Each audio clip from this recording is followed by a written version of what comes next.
Hey everyone, welcome to the Drive Podcast. I'm your host, Peter Attia.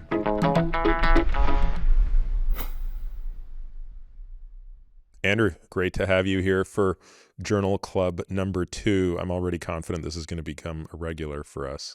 I'm excited. I really enjoy this because I get to pick papers I'm really excited about. I get to hear papers that you're excited about, and we get to sharpen our skills at reading and sharing data, and people listening can do that as well. So last time I went first, so I think I'm going to put you on the hot seat first and have you go first, and I'll follow you. Okay. Well, I'm really excited about this paper for a number of reasons. First of all, it, at least by my read, is a very powerful paper in the sense that it examined light exposure behavior as well as dark exposure behavior. And that's going to be an important point in more than 85,000 people as part of this cohort in the UK. I'll just mention a couple of things to give people background, and I'll keep this relatively brief. First of all, there's a long-standing interest in the relationship between light and mental health and physical health. And we can throw up some very well agreed upon bullet points. First of all, there is such a thing as seasonal affective disorder. It doesn't just impact people living at really northern locations, but basically there's a correlation between day length and mood and mental health, such that for many people, not all, but for many people, when days are longer in the spring and summer, they feel better. They report fewer depressive symptoms. And conversely, when days are shorter, significantly more people report feeling lower mood and affect. Okay, so there's a longstanding treatment for seasonal affective disorder, which is to give people exposure to very bright light, especially in the morning. The way that that's normally accomplished is with these SAD lamps, seasonal affective disorder lamps. And those lamps are basically bright, meaning more than 10,000 lux lights that they place on their kitchen counter or at their table in the morning or in their office. So they're getting a lot of bright light. That has proven to be fairly effective for the treatment of seasonal affective disorder. What's less understood is how light exposure in the middle of the night can negatively impact mood and health. And so where we are headed with this is that there seems to be, based on the conclusions of this new study, a powerful and independent role of both daytime light exposure and nighttime dark exposure for mental health. Now, a couple of other key points. The biological mechanisms for all this are really well established. There's a set of cells in the neural retina, which aligns the back of your eye. They're sometimes called intrinsically photosensitive retinal ganglion cells. They're sometimes called melanopsin retinal ganglion cells. We'll talk about those in a bit of detail in a moment. It's well known that those cells are the ones that respond to two different types of light input. Not one, but two different types of light input, and send information to the hypothalamus where your master circadian clock resides. And then your master circadian clock sends out secretory signals, so peptides, hormones, but also neural signals to the brain and body and say, hey, now it's daytime, now it's nighttime. Be awake, be asleep. But it goes way beyond that. These melanopsin intrinsically photosensitive retinal ganglion cells, we know, also project to areas of the brain like the habenula, which can trigger negative affect, negative mood. They can trigger the release of dopamine or the suppression of dopamine, the release of serotonin, the suppression of serotonin. And so they're not just cells for setting your circadian clock. They also have a direct line, literally one synapse away, into the structures of the brain that we know powerfully control mood. So the mechanistic basis for all this is there. So there's just a couple of other key points to understand for people to really be able to digest the data in this paper fully. There are basically two types of stimuli that these cells respond to. One is very bright light, as we just talked about. That's why getting a lot of daytime sunlight is correlated with elevated mood. That's why looking at a 10,000 lux artificial lamp can offset seasonal affective disorder. By the way, just a couple questions on that. How many lux does the sun provide on a sunny day at noon? Okay, great question. So if you're out in the sun with no cloud cover or minimal cloud cover in the middle of the day at noon, chances are it's over 100,000 lux. On a really bright day, could be 300,000 lux, okay? Most indoor environments, even though they might seem very bright, I like to think of your kind of like department store with the bright lights. Believe it or not, that's probably only closer to 6,000 lux maximum and probably more like 4,000 lux. Most brightly lit indoor environments are not that bright when it comes down to total photon energy. Now, here's the interesting thing. On a cloudy day, when you're outside, it can be as bright as or an average of 100,000 lux, but it won't seem that bright because you don't, quote unquote, see the sun. But it's also because when there's cloud cover, a lot of those long wavelengths of light, such as orange and red light, aren't coming through. However, and this is so important, the circadian clock, the suprachiasmatic nucleus, it sums photons. It's a photon summing system. So basically, if you're outside in 8,000 lux, very overcast UK winter day, and you're walking around, hopefully without sunglasses, because sunglasses are going to filter a lot of those photons out, your circadian clock is summing the photons. So it's an integration mechanism. It's not triggered in a moment. And actually the experiments of recording from these cells, first done by David Burson at Brown, were historic in the field of visual neuroscience. When you shone bright light on these intrinsically photosensitive cells, you could crank up the intensity of the light and the neurons would ramp up their membrane potential and then start spiking, firing action potentials, long trains of action potentials that have been shown to go on for hours. And so that's this signal that's propagating into the whole brain and body. Okay, so the important thing to understand is this is not a quick switch. That's why I suggest on non-cloudy days, we'll call them, that people get 10 minutes or so of sunlight in their eyes in the early part of the day, another 10 minimum in the later part of the day, as much sunlight in their eyes as they safely can throughout the day. But since you're a physician, I should just, and you had a guest on talking about this recently, when the sun is low in the sky, low solar angle sunlight, that's really the key time for reasons we'll talk about in a moment. And when the sun is low in the sky, you run very, very little risk of inducing cataract by looking in the general direction of the sun. You should still blink as needed to protect the eyes. It's when the sun is overhead and there's all those photons coming in quickly in a short period of time that you do have to be concerned about cataract and macular degeneration if you're getting too much daytime sunlight.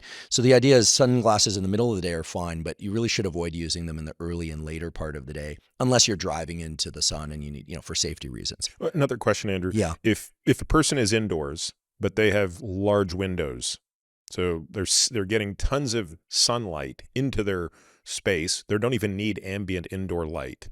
How much of the photons are making it through the glass, and how does that compare to this effect? Yeah, in general, unless the light is coming directly through the window, most of the relevant wavelengths are filtered out. In other words, if you can't see the sun through the window, even if sufficient light is being provided, that's insufficient to trigger this phenomenon? That's right. However, if you have windows on your roof, which some people do, skylights, that makes the situation much, much better. In fact, the neurons that in the eye that signal to the circadian clock and these mood centers in the brain reside mainly in the bottom 2/3 of the neural retina and are responsible for looking up.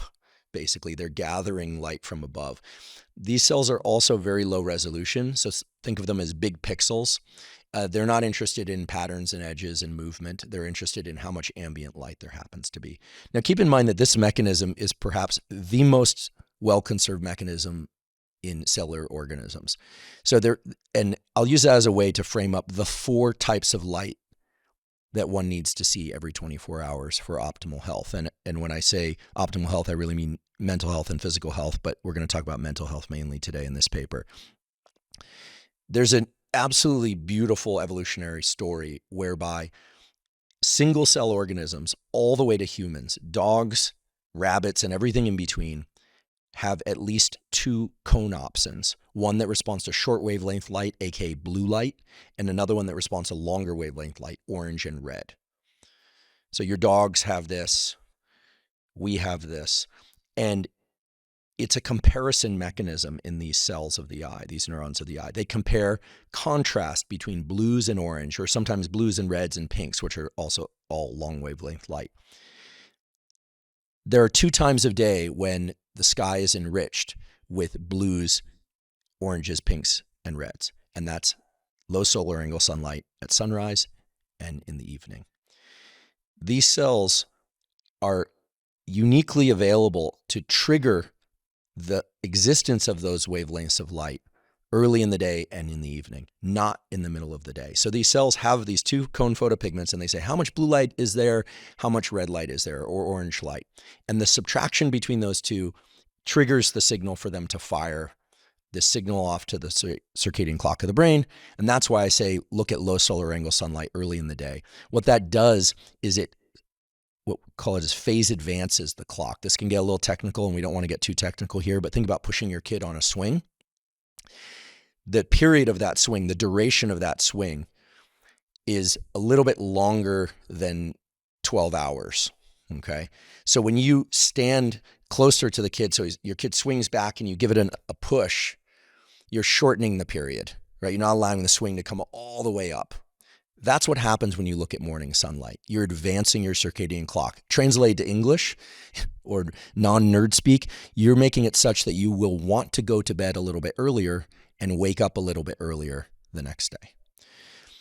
In the evening, when you view low solar angle sunlight, so in the afternoon setting sun or evening setting sun, you do the exact opposite. You're phase delaying the clock. It's the equivalent of your kid being at the very top of the arc. And so it's gone, maybe 12 and a half hour, let's say 12 and a half hours is the duration of that swing. And you run up and you push them from behind and give them a little more push. That's the equivalent of making yourself stay up a little later and wake up a little later. These 2 signals average so that your clock stays stable. You don't drift, meaning you're not waking up earlier every single day or going to sleep later every single day. This is why it's important to view low solar angle sunlight in the morning and again in the evening as often as possible. And it's done by that readout of those 2 photopigments. Now, midday sun, which contains its bright light, but you see it as white light, contains all of those wavelengths at equal intensity. So the middle of the day is the so-called circadian dead zone. In the middle of the day, bright light triggers the activation of the other opsin, the melanopsin, which increases mood, increases feelings of well-being, has some other consequences, but you can't shift your circadian clock by viewing the sun in the middle of the day because it's in the circadian dead zone. It's the equivalent of pushing your kid on the swing when they're at the bottom of the arc. You can get a little bit more, but not much. And in biological terms, you get nothing. So this is why looking at sunlight in the middle of the day is great, but it's not going to help anchor your sleep-wake cycle. And if you think about it, this is incredible, right? Every organism, from single cells to us, has this mechanism to know when the sun is rising and when the sun is setting, and it's a color comparison mechanism, which tells us that actually color vision evolved first, not for pattern vision, not for seeing beautiful sunsets and recognizing that's beautiful or paintings or things of that sort, but rather for setting the circadian clock. Now, what if you only do one of these, Andrew? So what if you've got constant exposure to low morning light, but your job prevents you from doing the same in the evening or vice versa? Yeah, a great question. Better to get the morning light, because if you have to pick between low solar angle light early or later in the day, and keep in mind, if you miss a day, no big deal. It's a slow integrative mechanism averaging across the previous 2 or 3 days. But if you miss a day, you'll want to get twice as much light in your eyes that next morning. The reason it's better to do in the morning as opposed to the evening, although both would be to do, best would be to do both, is that most people are getting some artificial light exposure in the evening anyway. And here's the diabolical thing. Your retina is very insensitive to light early in the day. You need a lot of photons to trigger this mechanism early in the day. As the day goes on, retinal sensitivity increases, and it takes very little light to shift your circadian clock late in the day. Keep in mind also that if you do see afternoon and evening sunlight, there's a beautiful study published in Science Reports. Science Reports, 2 years ago showing that can partially offset the negative effects of artificial light exposure at night. I think of this as your Netflix inoculation. And the amount of melatonin suppression from nighttime light exposure is halved by viewing evening setting sun. Now, keep in mind, you don't need to see the sun cross the horizon. It can just be when it's low solar angle. So you're looking for those yellow-blue or blue-pink, blue-red contrasts. And on cloudy days, believe it or not, they're still there, just you don't perceive as much of it coming through. So that's 3 things that we should all strive to do. View low solar angle sunlight early in the day, view solar angle sunlight later in the day, and get as much bright light in our eyes as we safely can, ideally from sunlight throughout the day. And if you can't do that, perhaps invest in one of these satellites, although they can be a bit expensive. There are a couple companies that are starting to design sunrise simulators and evening simulators that are actually good, that actually work. But right now, my read is that aside from one company out there, which by the way I have no relationship to, it's called the Tuo light, Tuo, and that light bulb was developed by the biologists at the University of Washington who basically discovered these color opponent mechanisms. Those lights are not particularly expensive, but they do seem to work. In fact, the study that is emerging, again, unpublished data, seems to indicate that if you look at it for more than 5 or 6 minutes, it can induce a mild euphoria. That's how powerful this contrast is. And what they did there in that light, I'll just tell you the mechanism is they figured out that when most people look at low solar angle sunlight in the morning, they're getting 19 reversals of blue-orange per second. So when you look at this light, it looks like a barely flashing white light, but it's reversals of orange and blue, orange and red and blue, and it's happening. And so, very what fast. does the person looking at it perceive? Well, I've used one of these. It just looks like a flickering light, and of course, there's always the potential of a placebo effect. But that's what I was going to say. Is there a way to control for that by having something that looks the same to the user, but of course is not producing the same photo effect? Yeah, well, they've done that with the 10,000 lux SAD lamps. And which most people use to try and induce sunrise simulation in their home. But keep in mind that sunrise gives you this comparison of short and long wavelength light.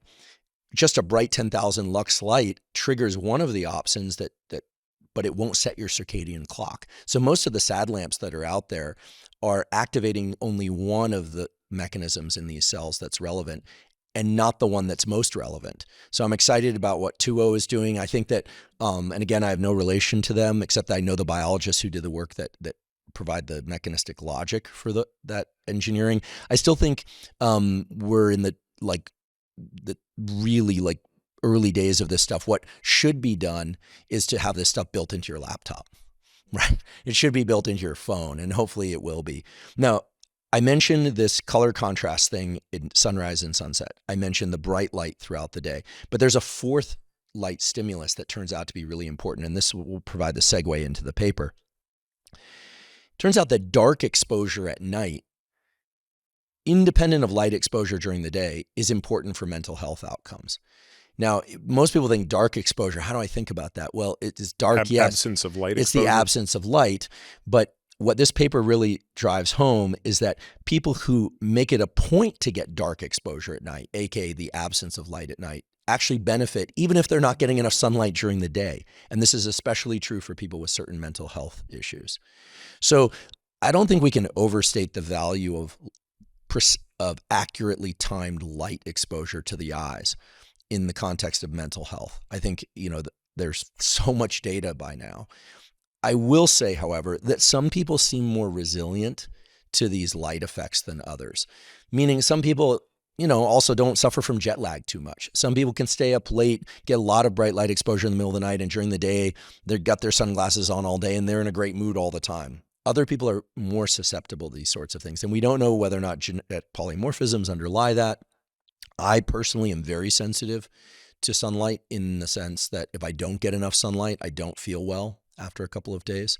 But I'm less sensitive to light exposure at night, for instance. But I think it is perhaps, this is a big statement, but is perhaps the most fundamental environmental stimulus for levels of arousal and alertness, which correlate with all sorts of, neuromodulator and hormone outputs. And so none of this should come as any surprise. I will mention one last thing. There was a study published, over 10 years ago now, from Chuck Zeisser's lab at Harvard Medical School. It's a phenomenal lab exploring circadian human health behavior. He's just considered, no pun, a luminary in the field. But there wasn't a study that was in error where they had published in Science magazine that light shone behind the knee could shift circadian rhythms. And that paper was retracted. And a lot of people don't know that it was retracted. Light exposure to the eyes is what's relevant here. And as far as we know, the color of one's eyes, the darkness or lightness of one's eyes, bears no relevance on their sensitivity to these types of mechanisms, and on and on. So one question, one comment. The question again is going back to the morning, evening light. And I spend a lot of time looking at those types of skies, for example, just because of the nature of my hobbies. Great. Right? Because I'm always doing archery in the morning and rucking in the afternoon. So it's not uncommon that I'm seeing both of those. How relevant is it that the sun be above the horizon? So for example, it begins to get light about 30 minutes before sunrise. Mm-hmm. And then, so if sunrise is at 7:30, first light is 7, and then, sort of 7:15 to 7:30 is actually quite bright. I mean, you can see anything and everything, and the same is true at sunset. So does that 30 minutes or when sun is beneath the horizon constitute part of that 10 minutes? It does. I mean, in an ideal circumstance, you'd get outside and see the sunrise every day, and you'd see the sunset every day, even on cloudy days. Some people, like myself, wake up before the sun comes up. And I get this question all the time. Well, in the absence of powers to make the sunrise faster, which I'm not aware anyone has, certainly not me, I think the best thing to do is simply to turn on as many bright lights as you can indoors to trigger that melanopsin mechanism. If you want to be awake, if you want to stay asleep or sleepy, then keep them dim. And then get outside once the sun is starting to come out. Some people wake up after the sun has risen, right? In which case, get what you can. And some people wake up 10 a.m. or noon, in which case you can still get the bright light exposure, but you won't shift your circadian clock. Now, in the evening, especially in the winter months, it's important to look west and try and get some sunlight in your eyes in the evening. If you've ever gone into the clinic, for instance, at 2 o'clock in the afternoon after lunch, and then in the winter, and then come out and it's dark when you're walking to your car, it's a kind of eerie feeling. That sort of eerie feeling may correlate with the fact that you missed a signal. Your brain is trying to orient your brain and body in time. And that's what all of this is, right? It's trying to orient in time. And again, some people are more susceptible to that than others. Some people might like that feeling of, I went in when it was bright and I come out when it's dark. But the vast majority of people feel better when they're getting this morning and evening sunlight exposure. And this is especially important in kids. All right, this is one of the things that, this paper points out, and there are good data, that people are spending approximately 90% of their time indoors nowadays. Daytime time indoors. And those indoor environments are simply not bright enough. You think, there's all these bright lights. And some people are putting blue blockers on in the middle of the day, which is the worst thing you could possibly do. If you're going to wear blue blockers, and I don't think they're necessary, but if you're going to wear them, you'd want to wear them at night. And in the evening, you don't need to wear blue blockers. You just simply should dim the lights, and ideally have lights that are set a little bit lower in your environment, which the Scandinavians have been doing for a long time. So, kill the overhead lights. And don't obsess about bright light exposure in the middle of the night. In fact, for a long time, I and some other people were saying, even just a brief flash of light in the middle of the night can quash your melatonin. That's true. But the other time in which you're in this quote unquote circadian dead zone is in the middle of the night. You can't shift your circadian clock in the middle of the night. But, all of this gets down to interweaving rhythms of light sensitivity, temperature, hormone output, cortisol. There's a whole landscape of circadian biology. This paper, which was published in a new journal I'm really excited about called Nature Mental Health. This journal was just launched recently, is entitled Day and Night Light Exposure Are Associated with Psychiatric Disorders and Objective Light Study in More Than 85,000 People. Now, I have to say that I think the title of this paper is terrible. Sorry, folks at Nature Mental Health, because if one just read the title, it sounds like day and night light exposure associated with psychiatric disorders, right? If this were a newspaper headline, you'd be like, oh my goodness, well, what are you supposed to do, right?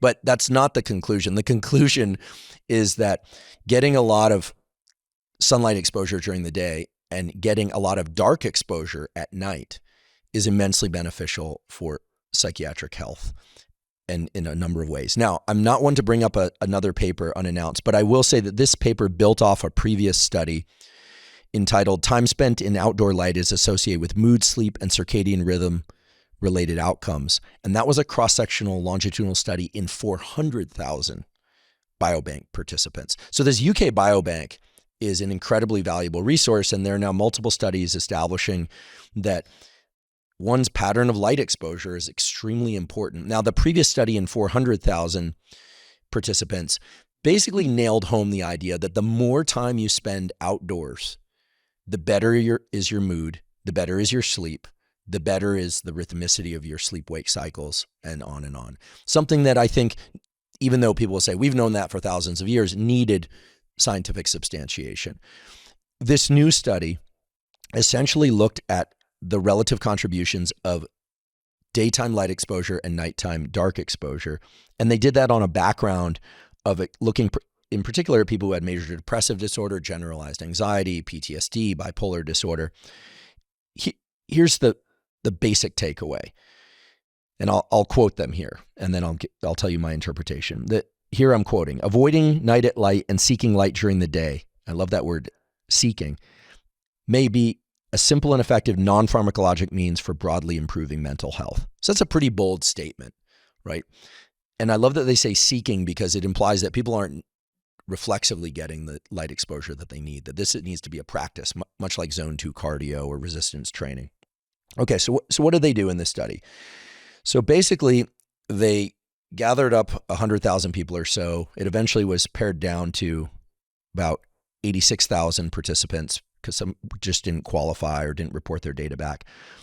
They equipped them with accelerometers on their wrists, and those wrist devices also could measure ambient light. Now, that's not a perfect tool because what you'd love to do is measure ambient light at the level of the eyes. By the way, will somebody design an eyeglass frame that changes color when you've gotten sufficient light from sunlight during the day, and then at night is a different color, and then if you're getting too much light exposure, we'll go to a different color frame? This has to be possible so that you don't have to wonder if you got enough light during the day. And of course, if it's at the level of the eyes, then you know that's what's landing at the eyes. Yeah, and that's what I was going to ask you about that. Do these wrist-based devices potentially get covered by clothing and some like turned over? You have your sleeves down. Yeah. I have my sleeves up. Yeah, they had it on the outside of the sleeve, but they asked that people just keep it on their dominant hand. It's not perfect, but in some ways, it's kind of nice that it's not perfect. We could turn that disadvantage into an advantage by thinking, when the person is out and about, they're not often looking right at the sun. If you're talking to a colleague under an overhang, for instance. So it's not perfect. It's directionally right. Okay. And then they had two primary hypotheses. One, that greater light exposure in the day is associated with lower risk for psychiatric disorders. And two, second hypothesis, greater light exposure at night is associated with higher risk for psychiatric disorders and poorer mood. This is oh so relevant for the way we live now, people on screens and tablets in the middle of the night. Okay, then they collected information about how much light exposure people were getting, as well as their sleep and their activity and so on. I should mention this was done in males and females. It was a slightly older cohort than one is used to seeing, people in their 50s and 60s.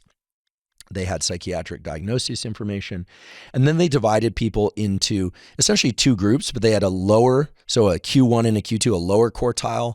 That meant people that were getting less daytime light as opposed to the third and fourth quartile, more daytime light. They also had a nighttime light exposure evaluation, and they had people who were in the low Q1 and Q2. So these people are getting less nighttime light versus Q3, Q4, more nighttime light. Nicely, they also looked at sleep duration, and they looked at photo period, meaning how long the days were for those individuals, how active they were. 10 hours a day, 14 hours a day, because the more active you are, the more opportunity for light exposure you have during the day or night, for instance. Okay, so they had, I would say, fairly complete data sets. Then, and I'm just going to kind of hit the top contour of what they did in each. And sorry, sleep duration, sleep efficiency, et cetera, was determined off the accelerometer? That's right, as well as self-report. Yeah. Not ideal, right? You'd love for people to be wearing a Whoop band or a ring or something of that sort. But this was initiated some time ago. So they either didn't have access to that technology or for whatever reason didn't select it. Then what they did is they have information on who has major depressive disorder, who has PTSD, generalized anxiety, bipolar, psychosis, etc. And then they ran 3 models. And you can tell me what you think about the power of these models, but as somebody who thinks about the mechanistic aspect of all of this a lot, but not somebody who's ever run this type of study, I'd be really curious. Model 1 examined the unadjusted association between day and nighttime light exposure and psychiatric outcomes. So just basically asking, is there a relationship between how much light you get during the day and how much light you get at night, and how bad your depression is or anxiety is, et cetera. Looking at, just a standard ratio of the probability that you have a certain symptom or set of symptoms versus you don't, given a certain amount of light exposure. Model 2 adjusted for the age of the person, their sex and ethnicity, and photo period. So they looked at, how long the days were in that given person's region of the world. And then model 3 also, these people were all in the UK, or were they around the world? They were all in the UK, okay, right. As far as I know. And then model 3 adjusted for employment. So employed versus unemployed, which if you think about it is pretty important. Like you say, well, an unemployed person has a lot more time to control these variables, but an employed person who's doing shift work does not, right? And they incorporated information about employed versus unemployed, physical activity, which turns out to be very important, and then things like shift work, et cetera. And so these, what we can say very safely is that the outcomes with each of these models, the results, were very similar.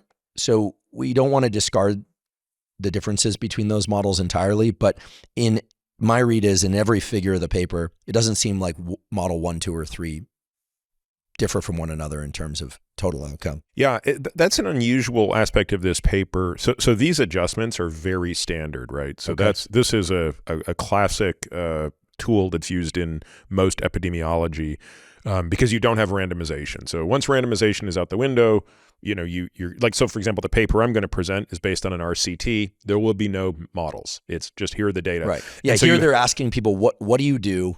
Report back to us. We're going to measure your light exposure, but no one was assigned to any groups or That's right. swapped. The whatever quote unquote controls are there, they're really not there. It's just comparisons between groups.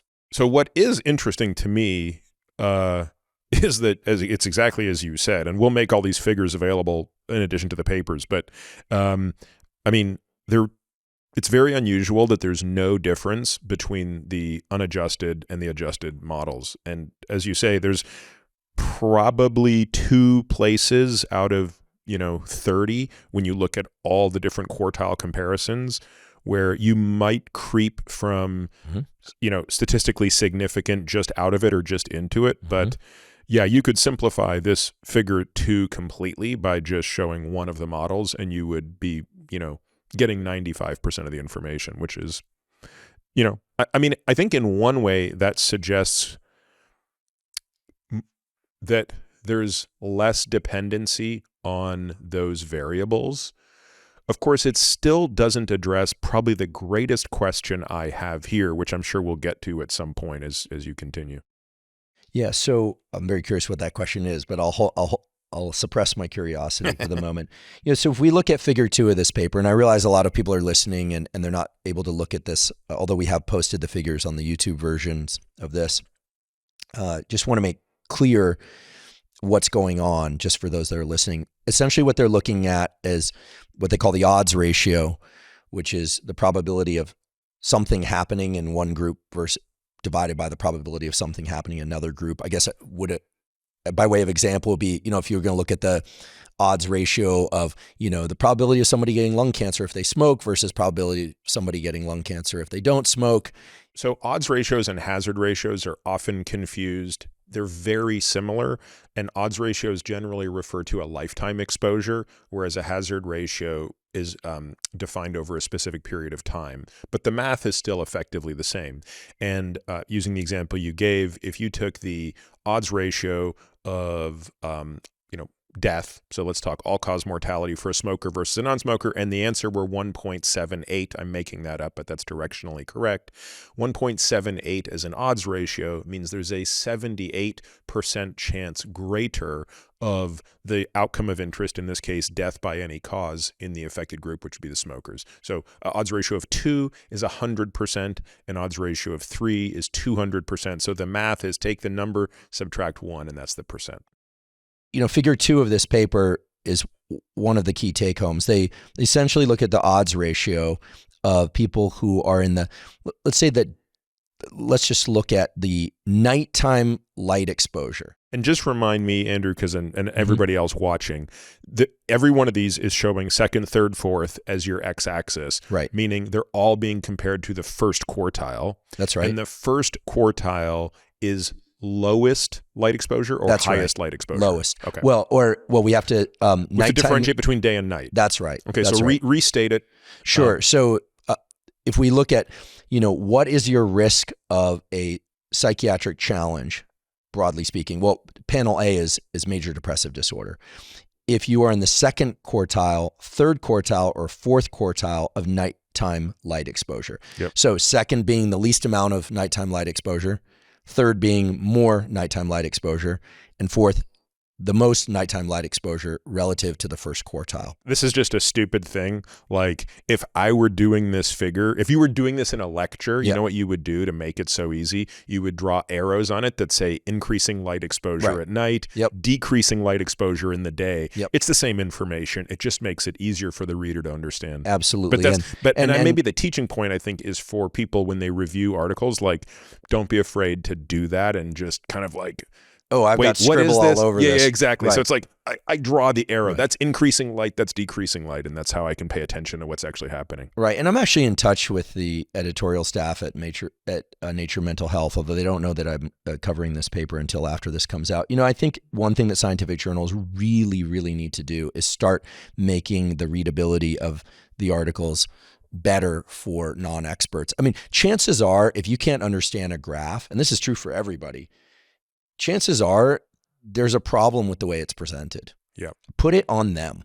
But then, of course, try and parse it because, rarely, if ever, is it all spelled out clearly. But anyway, that's what we're trying to do here. So, the way I would have done is say second quartile is low amounts of nighttime light exposure and define what that is.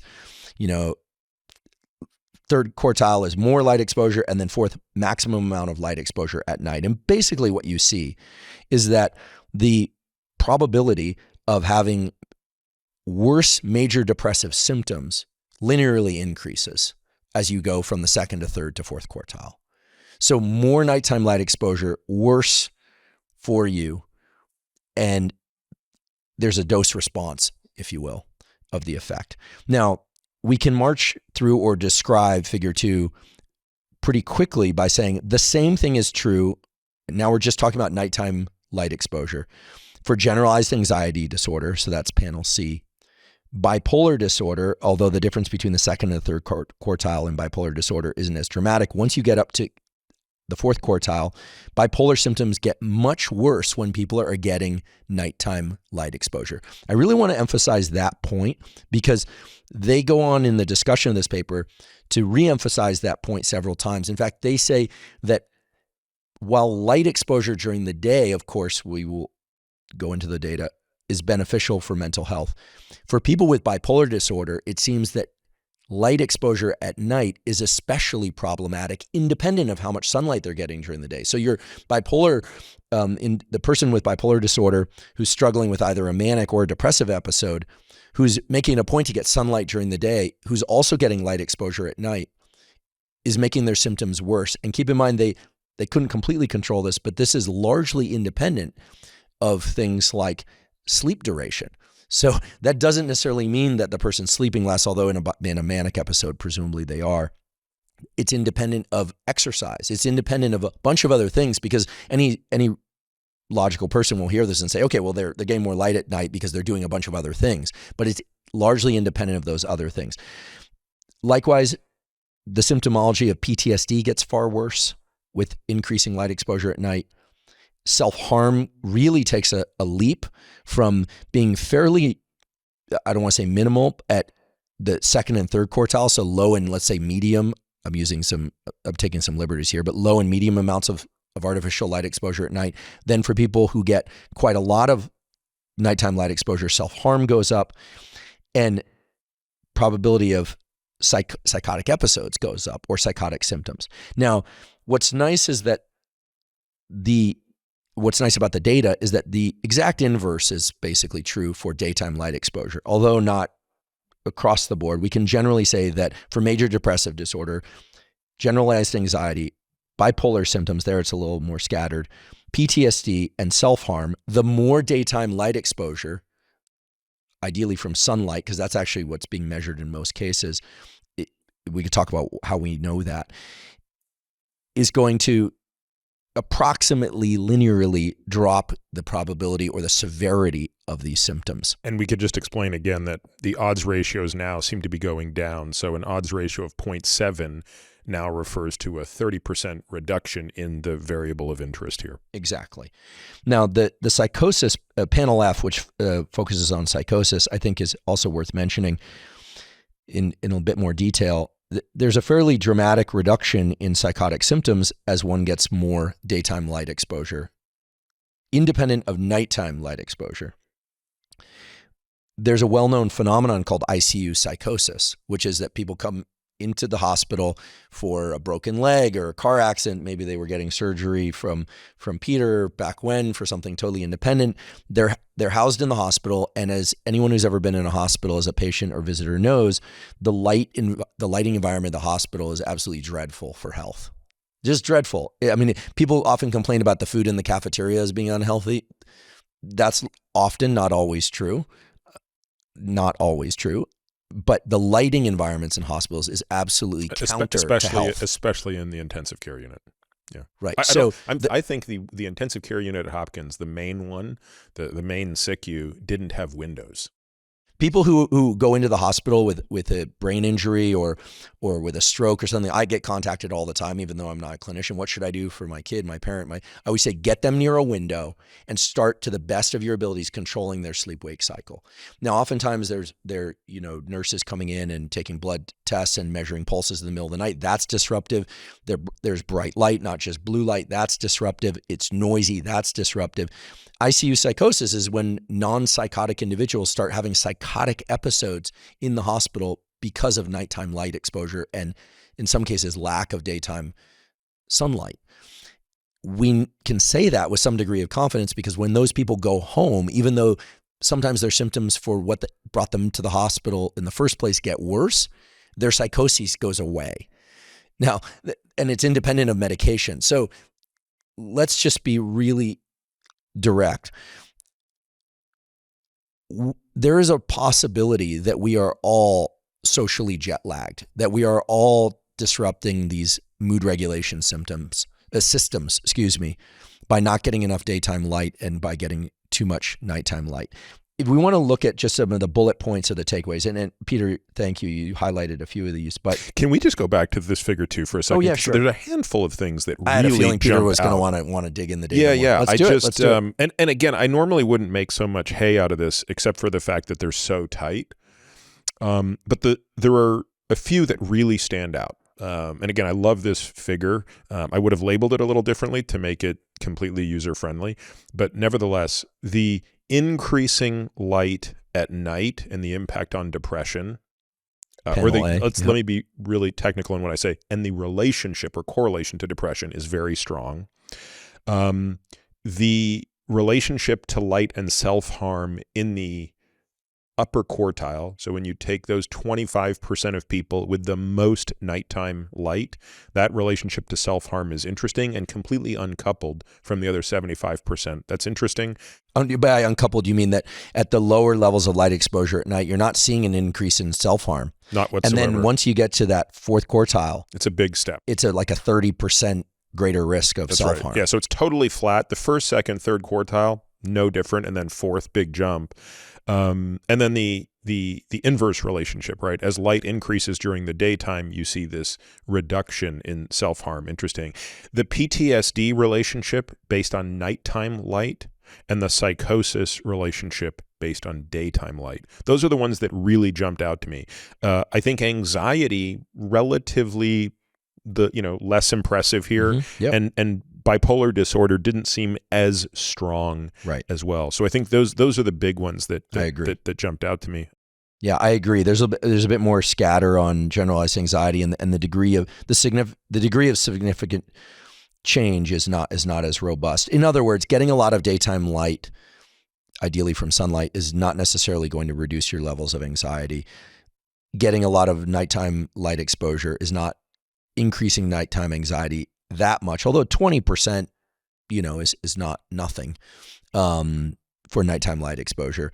But yeah, where the psychosis, major depression, and self-harm are really, they leap out. Actually, maybe we even just drill a little bit deeper on major depression. I mean, basically, when you go from the second to third quartile of nighttime light exposure, so more nighttime light exposure, you basically go from no significant increase to almost a 20% increase. And then as you get up to the fourth quartile, so the most nighttime light exposure, you're at about 25% increase in major depressive symptoms. That's no joke. And I think that we, if we were to, we don't have the data right here, but if we were to look at like standard SSRI treatment for major depression, people debate this pretty actively, but light is a very potent stimulus, and the timing of light is critical, because on the inverse is also true. As you get to the fourth quartile of daytime light exposure, you get about a 20% reduction in major depressive disorder. What I like about a study like this is that it puts the error bars so easy to see on the data. And why is that interesting? Well, there's a belief that bigger is always better in sample size. And we often talk about that through the lens of power analysis, right? So how many subjects do we need to reach a conclusion that is powered to, this level? And that's true. But what I don't think gets discussed as often is the opposite of that, which is, what if you overpower a study? In other words, what if the power analysis says to be to have a level of power at 90%, you need 1,000 subjects. And you say, great, we're going to do 10,000 subjects. Well, you're clearly powered for it, but you might be overpowered. And people might say, well, why would that be a bad thing? It could be a bad thing because it means you are very likely to reach statistical significance in things that might not be actually significant. And so one thing about this study that is just a quick kind of a quick and dirty way to tell that it's probably not overpowered is that you have varying lengths of error bars. And what that tells me is that, and again, this is not like a formal statistical analysis. It's just kind of like a back of the envelope statistical analysis. If you look, for example, at self-harm in the top quartile, you actually have pretty big error bars. In fact, all the self-harm have sort of slightly bigger error bars. And yet when you look at, for example, the depression, even though the error bars aren't all the same size, they're tighter. In fact, when you look at the relationship between depression and daytime light, the error bars are really, really small. So that just gives me confidence that there is variability in this, which paradoxically you kind of want to see, because it tells me that this wasn't just done, I think you said 8,000 subjects were in this, and I realized 86,000. 86,000, sorry. 86,000. Yeah, you realize that it wasn't that, this should have been done with a tenth of that or a half of that. And we're picking up signal that is statistically relevant, but clinically irrelevant. Yeah, thanks for that point. That I didn't pay attention to that. I paid attention to the error bars, but I didn't know that. So thank you. I'm learning too. And I suppose for people that are listening, we can just give them a sense of what the error bar ranges are. For self-harm, they're running, as much as 20% either side of the mean, the average. And for major depression, it looks like it's more like, let's say, 8 to 10%. If that, maybe more like 5, right? So, yeah, I see what you're saying. So when you get a very large sample size, you're going to have some outliers in there, and you can mask those outliers just by having so many data points, right? Yeah, because these error bars directly tell you whether or not you're statistically significant. So what's really nice about this type of graph, and you see these in, there's going to be a graph in my paper where you see the same analysis. They're always drawing the 95% confidence interval on the data point. And if the 95% confidence interval does not touch the line of unity, which in this case is the odds ratio of 1.0 or the x-axis, then you know it's statistically significant to the confidence interval they've defined, which is almost assuredly 95%. Sometimes they'll make it tighter at 99. And so that's why you can just look right at these and go, oh, look, in depression, the second quartile didn't reach statistical significance because the error bars are touching the line, just as the case for the second and third quartile for self-harm.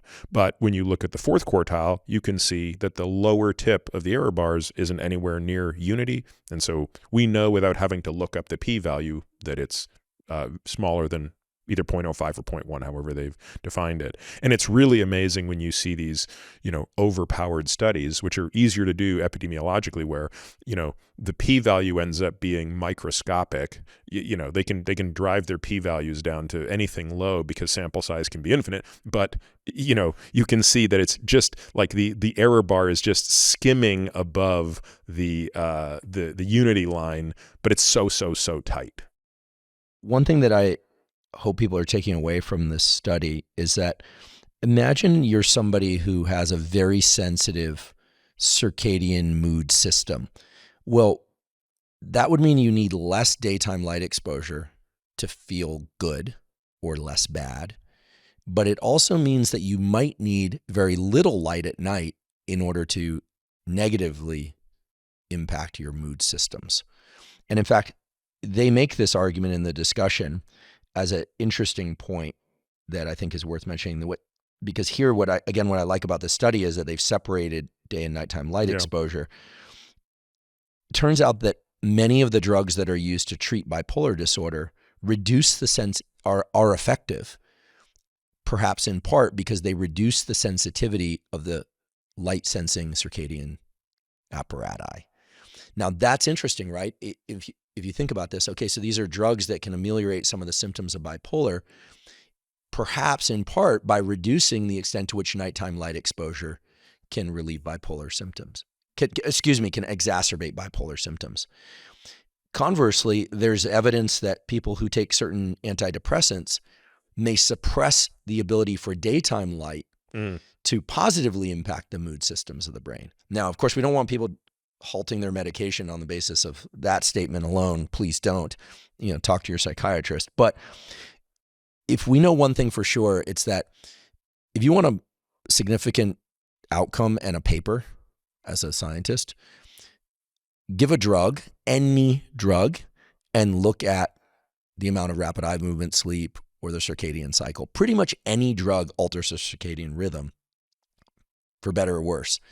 But if we start to think about which medications might adjust our overall sensitivity to light, sometimes this could be a good thing. You think less sensitivity to light. Well, for people who have bipolar disorder, the amount of daytime light exposure isn't that important for their overall mood regulation, but the amount of nighttime light exposure really is. In other words, darkness for 8 hours every night should be viewed, in my opinion, as a treatment for bipolar disorder. Not the only treatment, but it's also clear that we should all be avoiding extensive, really bright nighttime light exposure. I mean, if anything, my takeaway from this study is that darkness at night is the fourth key light stimulus. Now, a couple of things: very bright moonlight, very bright candlelight is probably only 3 to 50 lux. What? When you go outside on a brightly lit full moon night, I encourage people to download this free app. I have no relationship to it, called Light Meter. And it gives you a pretty good read of what the lux are in that environment. By the way, a lot of people don't realize this. They think you just tap the button and then it tells you how many lux. You hold it down. It's kind of fun. You can scan around the room and see how many lux are on average coming from that location or outside. Go out on a really bright moonlit night. I mean, we should have a full moon tonight. Yeah, let's do it. Yeah. You're not going to get above 100 lux. That's incredible. You're sitting at a candlelight dinner with your spouse or with friends, and it's clearly bright enough to see them. Put that lux meter right up, not too close to the flame, 50 to 200 lux. I Maybe had 400 an lux. interesting experience a couple of months ago on an elk hunt where it was a full moon, which actually makes the hunting not so great. But it was the first time I've ever noticed my shadow in relation to the moon. That's how bright it seemed the light was. This is Halloween appropriate. Yeah, since yeah, we're yeah. coming up, we're recording this close to Halloween. So it's remarkable. Super interesting to think it could be that dim. Campfire, and firelight. You think, okay, gathering around a campfire. Then, okay, everyone's circadian rhythm must have been disrupted for ages before the development of electricity. No, those campfires are extremely bright, but they're not that bright compared to a very densely overcast day. And what is your phone if you don't use any sort of light mitigating tech on it? Well, distance matters. But at the distance we're holding it. Yeah. With all the wavelengths cranked up, so there is a nice feature intrinsic to the phone where you can eliminate the blues at night, or this kind of thing. But if you crank it up to maximum light intensity, probably something like 500 to 1,000 lux. Now, keep in mind though, it's additive, right? So it's over time. So lux is a measure of, I think it relates back to candelas as the amount of light shown at, I think it's like the 1 meter away, and there's a squaring and a falling off of distance. We can look it up. These are old school measurements converted to lux. But keep in mind that if you're looking at your phone or tablet at 800 lux or 500 lux in the evening, and you do that for 2 hours, well, you're summing quite a lot of photons. Now, it is true, and I do want to be fair to the biology, and it'd be dishonest to say anything different. We've hammered on people about not shifting their circadian rhythm with light at night. But we know that the middle of the day and the middle of the night are circadian dead zones. You can't shift your circadian rhythm that well in the middle of the day and the middle of the night, but you can provide a wake-up signal for your body and brain. It's really that sunrise and sunset that are critical. That's why I said there are 4 things. See sunrise or sunrising. You don't need to see it across the horizon. Sunset, bright light during the day, minimize light exposure at night. And you don't need pitch black. In fact, pitch black probably just increases the frequency of injury. I get up in the middle of the night to use the bathroom probably once. I think it's normal. I go back to sleep. If it were pitch black, I'd probably injure myself. So just dim it down. Some people use red lights. Our friend Rick Rubin. Our mutual friend. Yeah, Rick Rubin is. Can we tell a funny story about Rick? Yeah, of course. You know this story, but just in case Rick's listening, he'll appreciate this. When Rick was here staying last summer, he's up in our guest house, and he came down after the first night, and he was like, unacceptable. You know what I'm talking about, right? Unacceptable accommodations. What did he do? He removed all the lighting that existed in that room and replaced it with red light bulbs, which I later used when I stayed here and then later stole when I left. The teenage me, I took them. That's why Derek, when he stayed here, or Lane, or anyone else when he stayed here, Conti or anyone else didn't have those. I took them. I love them. So funny. Jill is like, Rick changed every light in the guest house to red. I'm like, yeah, no, I didn't know that, but I'm not surprised. Yeah, well, in his place, he has mostly either no lighting or red lighting. So during the day, he just goes by ambient light, and then red light in the evening, or candlelight. And it's great. And, people hear red lights and they think they have to buy these expensive red light units. That's not what we're talking about. You can literally buy red party lights or just a red bulb. Some people say, well, can I just use a red film, or can I put a T-shirt over the lamp? I worry about people putting T-shirts over lamps because of the fire hazard. Yeah.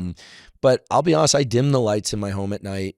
When I travel, sometimes I will bring one of the stolen from Rick Rubin red lights. The Rick Rubin stash. Here's something where I've sort of softened my tune. So I used to be kind of a hardliner, no blue light in the evening guy.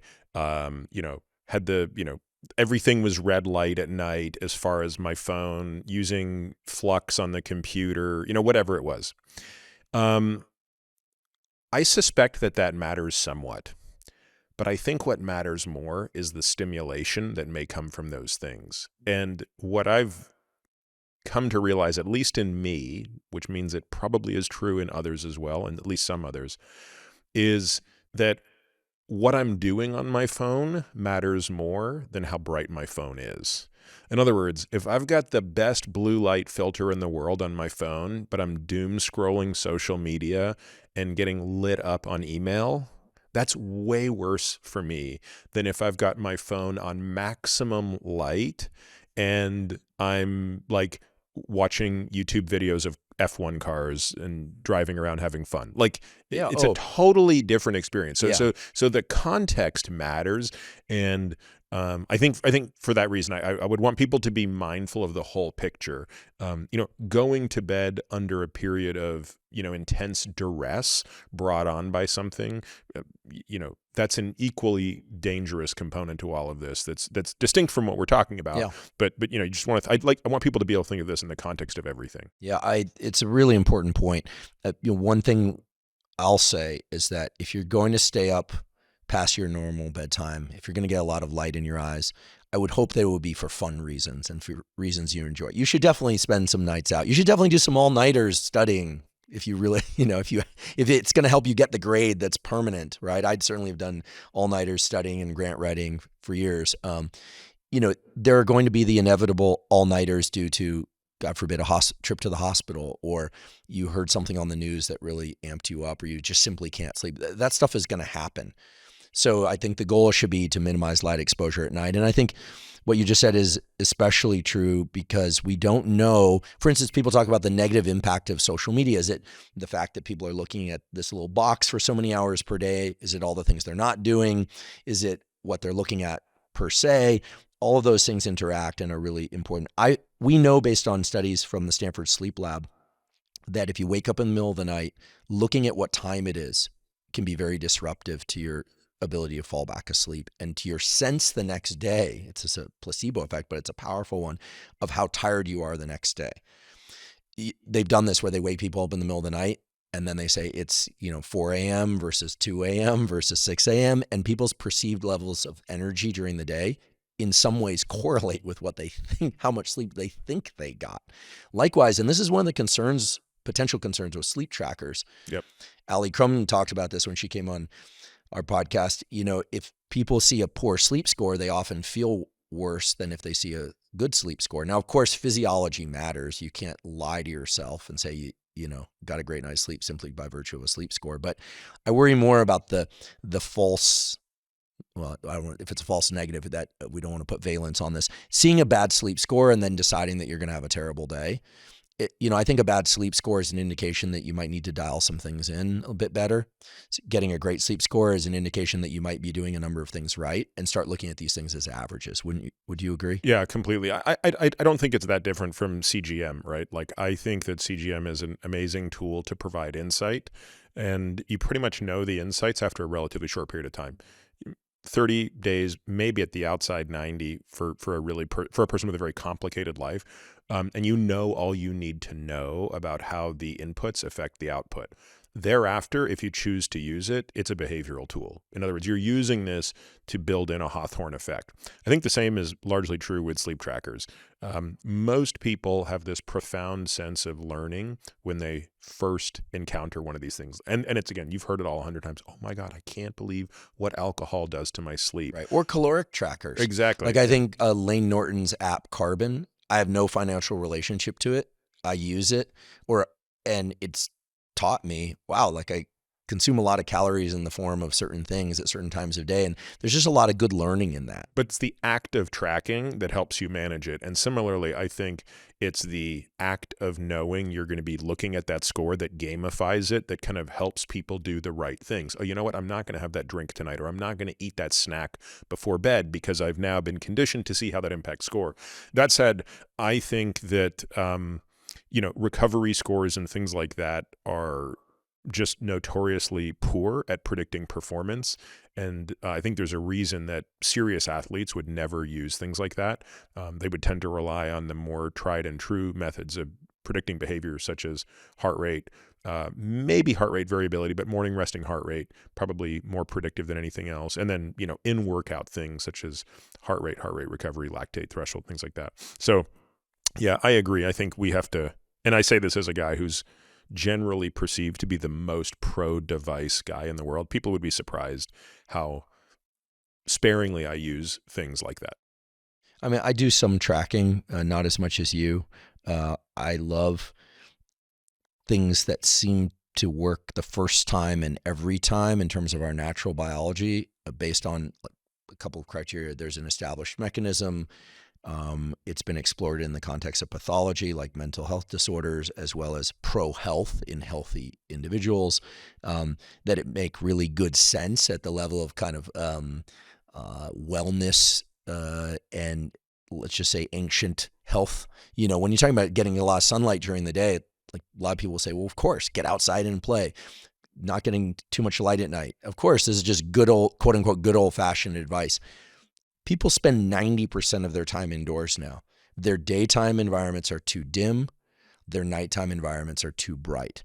And this kind of misleading aspect of artificial light, that when you see a bright bulb, you think I'm getting a lot of photons, is part of the problem. And the fact that when you're out on an overcast day and you think the sun, quote unquote, isn't out, well, it's hidden by cloud cover, but just think about how well you can navigate that environment without a flashlight versus at night where you would require a flashlight. We evolved under this dramatic difference in day-night availability of photons, independent of whether or not you can, quote, see the sun. And it's just very clear that all the mechanisms in our brain and body that regulate mood are just powerfully regulated by this stuff. So I've made it a point to really reduce the amount of nighttime light that I'm getting, but I am less concerned about flipping on the light switch to use the bathroom as I used to be. I used to think, I'm like quashing all my melatonin. This is terrible. I know I can't shift my circadian clock then. I know that light, yes, while it's bright, if it's brief, I'm not going to worry about it too much. Would it be better to have a dim light on as opposed to a bright light? Sure, but I'm not going to stress it in a hotel bathroom or something. I'm not going to walk around, shielding my eyes. People will sometimes ask me, by the way, is it different to look at the phone directly versus if you tilt the phone away? Well, it absolutely is. I mean, think about a flashlight shown on the ground in front of you. Very few photons getting in your eyes versus shown directly into your eyes. Think about ambient light from the sun going everywhere versus looking in the general direction of the sun. So east in the morning, west in the afternoon, of course. The directionality of the light matters. So I'm not saying that you need to like peek at your phone as if you're looking, over the edge of a bowl or something into it. But my friend Samer Hataru, who's head of the chronobiology unit at the National Institutes of Mental Health, we used to room together at meetings. We stopped because he's a terrible snorer. So there were a few times when I considered suffocating him in the middle of the night since he was already suffocating himself. Now we don't stay in the same rooms anymore. We're no longer postdocs. But I caught him looking at his phone in the middle of the night, and he would tilt it like away, like he's holding a platter for those that are just listening, and kind of like looking over at the screen there. I'm like, what are you doing? This is ridiculous. And he said, I'm trying not to get so much light in my eyes. That's a little extreme, but I think it illustrates the point, which is how much direct light exposure you get at night matters. How much direct sunlight exposure you get, especially early morning, late afternoon, and throughout the day, it really matters. Now, remind me, Andrew, what is the wavelength of sunlight? Great. So sunlight is going to include all visible which spectra, runs right? from how many nanometers? Yeah. So, well, we can answer two questions there. This wrist sensor detected 470 70 nanometer to 650 nanometer light. So that's going to be blue and ultraviolet. Ultraviolet's kind of that's kind of like blue to orange. Yeah, blue to orange. That's what this was measuring. So red light is going to be more like 680. Far red is getting out to 720 and upwards of that. Blue light is going to fall somewhere in the low 4s. Ultraviolet is getting down into the high 3s and lower. And so these spectra of light. So during the day, midday light, you're getting what looks like white light. You'll see, the sky is blue and the sun is bright white light. It's not even yellow to your eye. And of course, don't stare at it, especially in the middle of the day. You're getting all visible spectra, so you're getting everything from UV all the way out to red light. It's just coming in at equal intensities. So is that a potential limitation of this study in that it didn't have a sensor that could pick up the full spectrum of light? Potentially, especially since we don't think of humans as UV capable. Like we can't perceive UV light. Like a ground squirrel, for instance, has UV sensors in its eyes. Turns out, why they use this? It's crazy. They actually, when the ground squirrels sit up on their haunches, they're actually signaling one another. They rub urine on their belly and it reflects UV. The New York Times, for some reason, has been running a series of papers or articles rather about naturally occurring fluorescence at night and all sorts of species, scorpions and monotremes like the platypus. No one really knows the reason for these odd wavelength of light emissions for all these animals. But, we view things in the blue, violet, and up to red. And, we're not pit vipers. We can't see far red. But we can see lower than 470 nanometers, and we can see higher than 650. Is there a technology reason why they had such a narrow band in these sensors? Is it not possible that they could have used a wrist sensor that was wider? This study was initiated in 2013. The tech was probably far worse than it is now. Again, I would love for somebody to design an eyeglass where it's measuring how many photons you're getting across the day. I'm not a big fan of having everything be appified, so I would love it if the frame would just shift color across the morning. Like you go outside on a cloudy day, you wear these glasses, and by the way, it's fine to wear eyeglasses or contacts for sunlight viewing for setting your circadian rhythm. People always say, well, why is that okay and a window's not? Well, corrective lenses are actually focusing the light onto your retina. The windows and windshields are scattering the light and filtering. And how much are sunglasses filtering this out? Way too much. We can safely say way too much, probably causing a tenfold decrement in the total lux count that's landing on your retina. But of course, sunglasses are important driving into sun, and some people have very sensitive eyes. I can't sit at a cafe with a brightly reflective table in the afternoon. I just squint like crazy. I can't do it. My dad, who's darker eyed and he's South American descent, he he can just sit there just fine. My mom, who's got light eyes like me, we're like, oh, it's really tough. We just have a terrible time.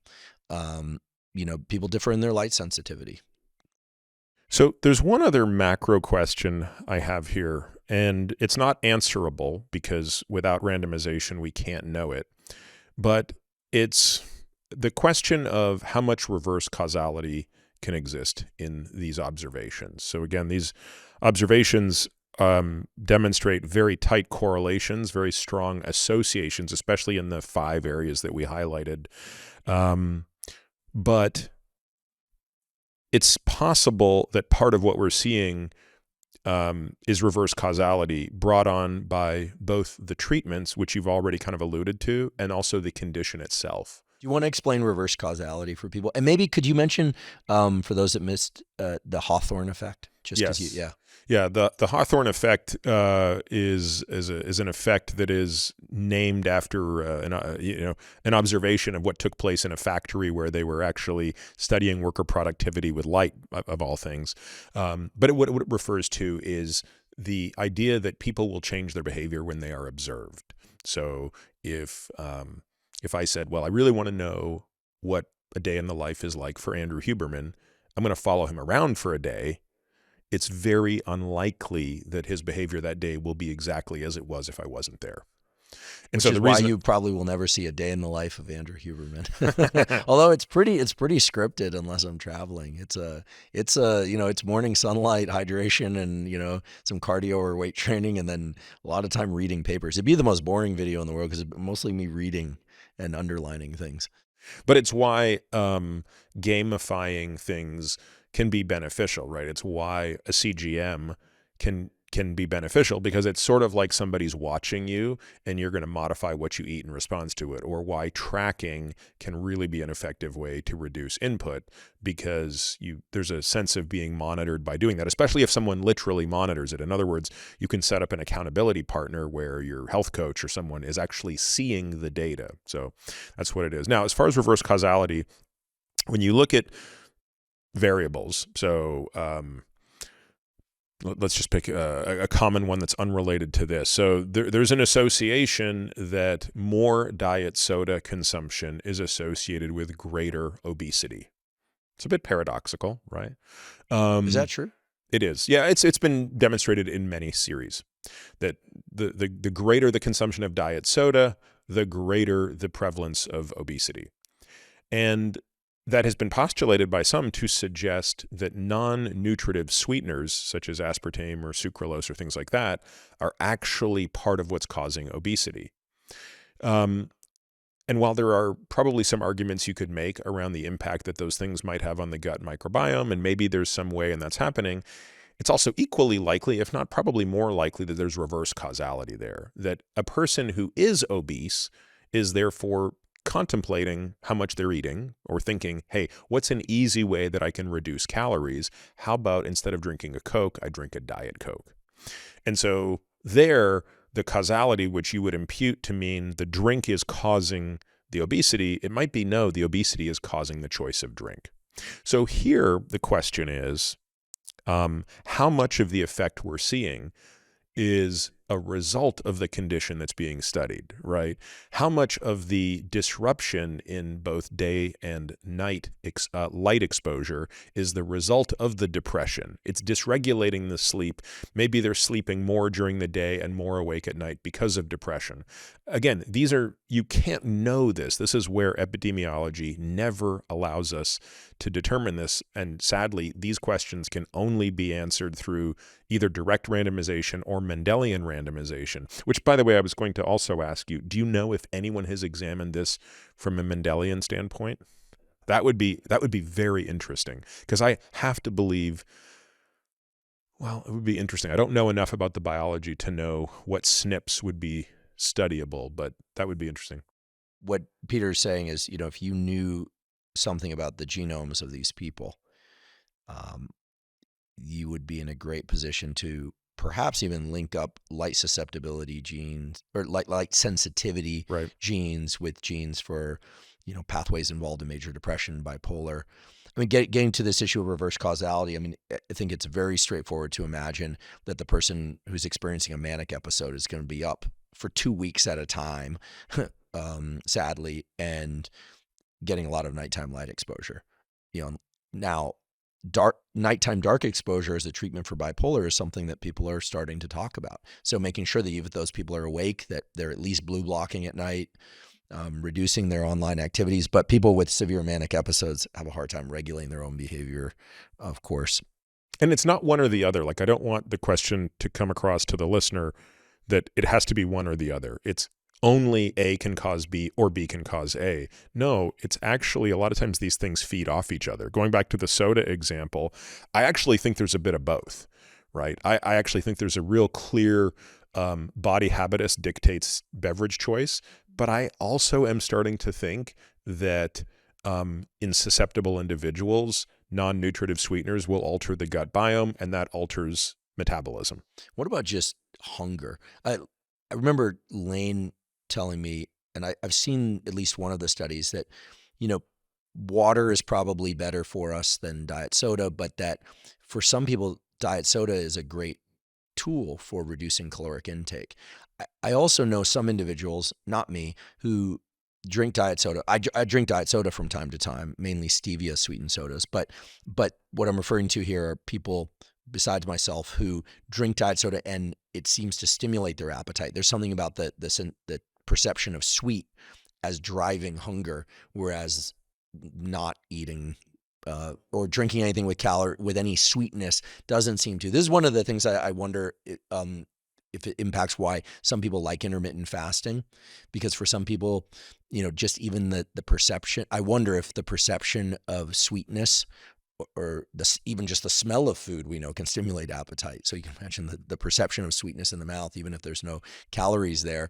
I don't think it necessarily makes people hypoglycemic, but perhaps it makes them think about, like sweet means food. For instance, for years, I loved the combination of a Diet Coke and a slice of pizza whenever I was in New York. Ideally 2 slices of pizza.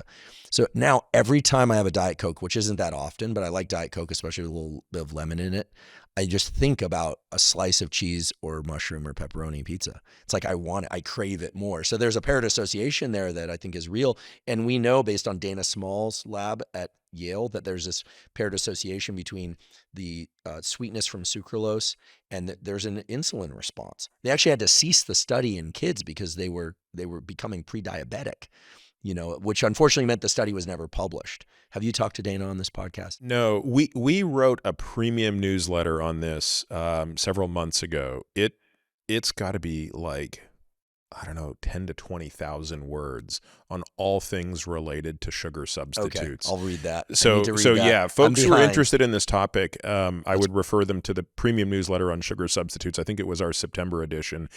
The short of it is the data are a little bit noisy, but there is indeed some sweeteners in some studies do result in that phenomenon you described, the cephalic insulin response.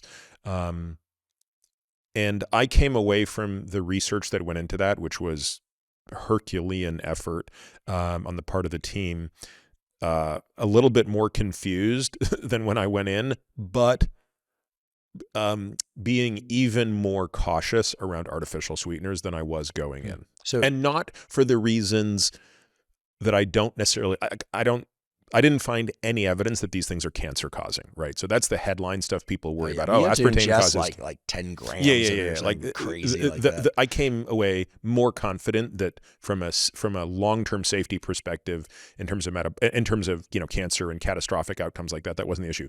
But I came away much more cautious around these things can really be mucking around with both your brain chemistry and your gut chemistry, which can pertain to your metabolism. And therefore, my takeaway was buyer beware, use limited amounts only. The one, by the way, that still emerged to me as a reasonable one, it's the only one that I use, and I've talked about it a lot, is xylitol.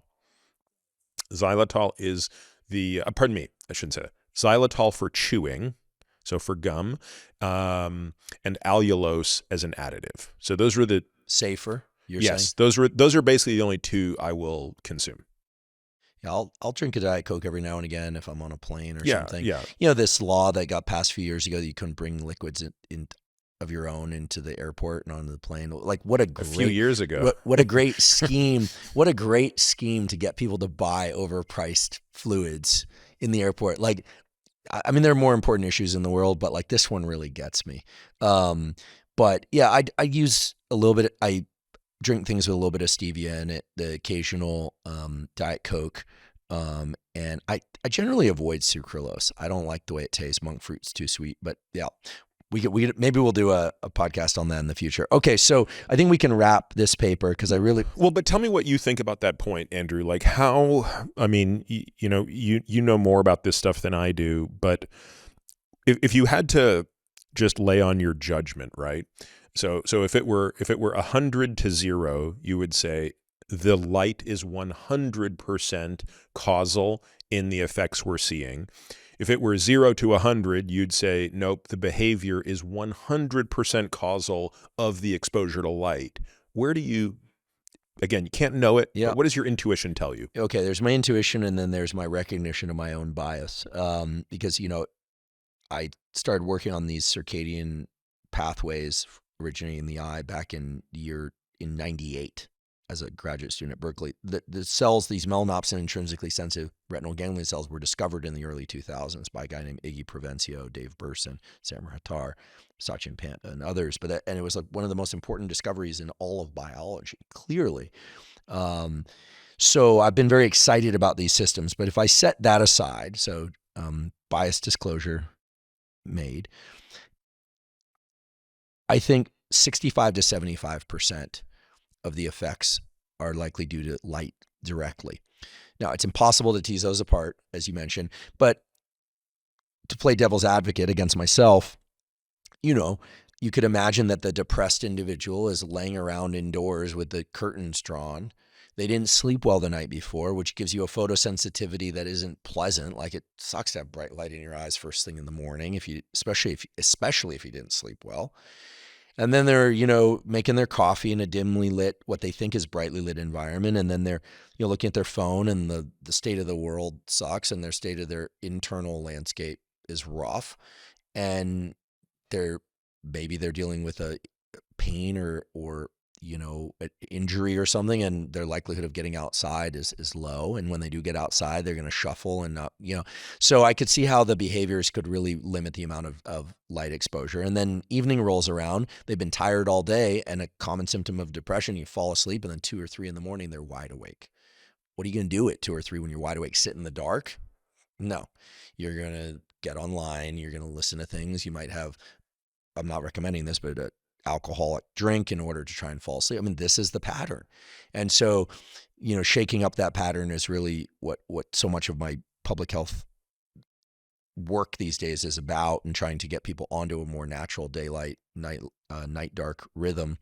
But yeah, it's impossible to tease apart. We do know this, and this is really serious. We know that in almost every instance, almost every psychopathology report of suicide, in the weeks, but especially in the days preceding suicide, that person's circadian rhythms looked almost inverted from their normal patterns. And that's true of non-bipolar individuals as well. Circadian disruption and disruption in psychiatric health are inextricable. Conversely, positive mood and affect and circadian behavior seem very correlated. I mean, I think it's clear that if you want to become an early riser, get light in your eyes and get activity in your body early in the day. You entrain to those rhythms so that you start to anticipate that morning workout. You start to anticipate the morning sunlight. Just one more scientific point.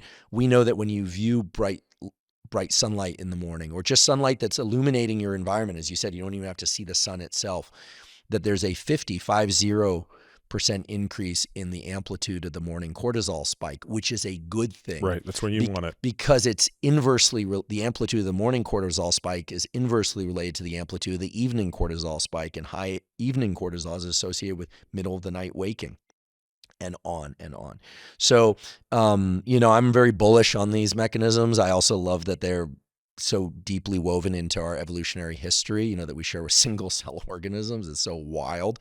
But of course there's going to be a bidirectionality there, and it's impossible to see where one thing starts and the other one stops. I mean, here's my take, Andrew. First of all, I actually, with far less authority than you, agree with your assessment, and might even be a little bit more bullish, might even put it at 80-20. And here I'll give you my explanations, which stem more from my fastidious battles with epidemiology in general, right? Like, because so much of the world that I live in still has to rely on epidemiologic data. And so how do you make sense of it? And the truth of it is, most of it is really pretty bad. But I tend to find myself looking at the Austin Bradford Hill criteria all the time. And for folks who don't know, he was a statistician who basically proposed a set of criteria. Believe there are 8 of them, and I can't believe I don't know every one of them off by heart. I certainly used to. But the more of these criteria that are met within your correlations, the more likelihood you will find causality. So when I think of your data here, the data in this paper, I'll tell you what makes these correlations seem to have causality within them in the direction that's being proposed. Look at the dose effect. So dose effect matters, and this is done in quartiles, and that's a very elegant thing. If they just did it as on-off, it would be harder. High-low. That's right. Yeah. But the fact that they did it in quartiles allows you to see that every example in Figure 2, I don't believe there is an exception to this. No, and I think also in the other figure, there's only one exception to what I'm about to say. Sorry, 2 out of like God knows how many. They're all monotonically increasing and decreasing. In other words, the dose effect is always present. Another thing is biologic plausibility. You've spoken at length about that today. So in other words, sometimes you have to look at epidemiology and ask, is there a biologic explanation? And here there is. You've added another one, which is evolutionary conservation, to the biologic plausibility. Then you can talk about animal models or experiments in humans over short durations that generally support these findings. And so those are just a couple of the Bradford Hill criteria that lead to my belief that, yeah, there's reverse causality here, but it's not the full explanation, and that more of the explanation is probably the direction that's being proposed. And if that's true, because then at the end of the day, like, what's the purpose of the discussion? The purpose of the discussion is, if you are under the influence of any of these psychiatric conditions, in addition to the treatments you're doing now, what else can you do? And to me, the takeaway is, follow these light behaviors. I mean, it's a relatively low lift when you consider some of the other things. Like, I'm over here asking people to do zone 2 for 3 hours a week and VO2 max workouts and all this other stuff. And like, I think all those things matter for mental health as much as physical health. But this strikes me as on the spectrum of low asks.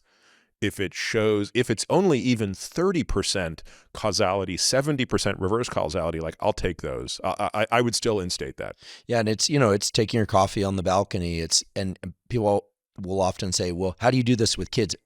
The kids should be doing it too, right? It means popping your sunglasses off. It means getting out for just a few minutes. And the fact that it's additive, that these photon counting mechanisms, they sum, is great. And look, this paper also says, and I should have stated this earlier, if you missed your daytime light ration, get your nighttime dark ration. They are independent and additive. So that's really something. But of course, ideally you get both. But I appreciate your take on it. And, and thanks for your expertise in parsing epidemiology. I look at fewer studies of that sort, but I learned from you. And that's one of the reasons I love doing these journal clubs, is I learn. So along those lines, tell us about the paper you selected. I'm really eager to learn more. Well, I wanted to pick a paper that was, kind of interesting as a paper. And this paper, I think, is interesting in that it is kind of the landmark study of a class of drugs.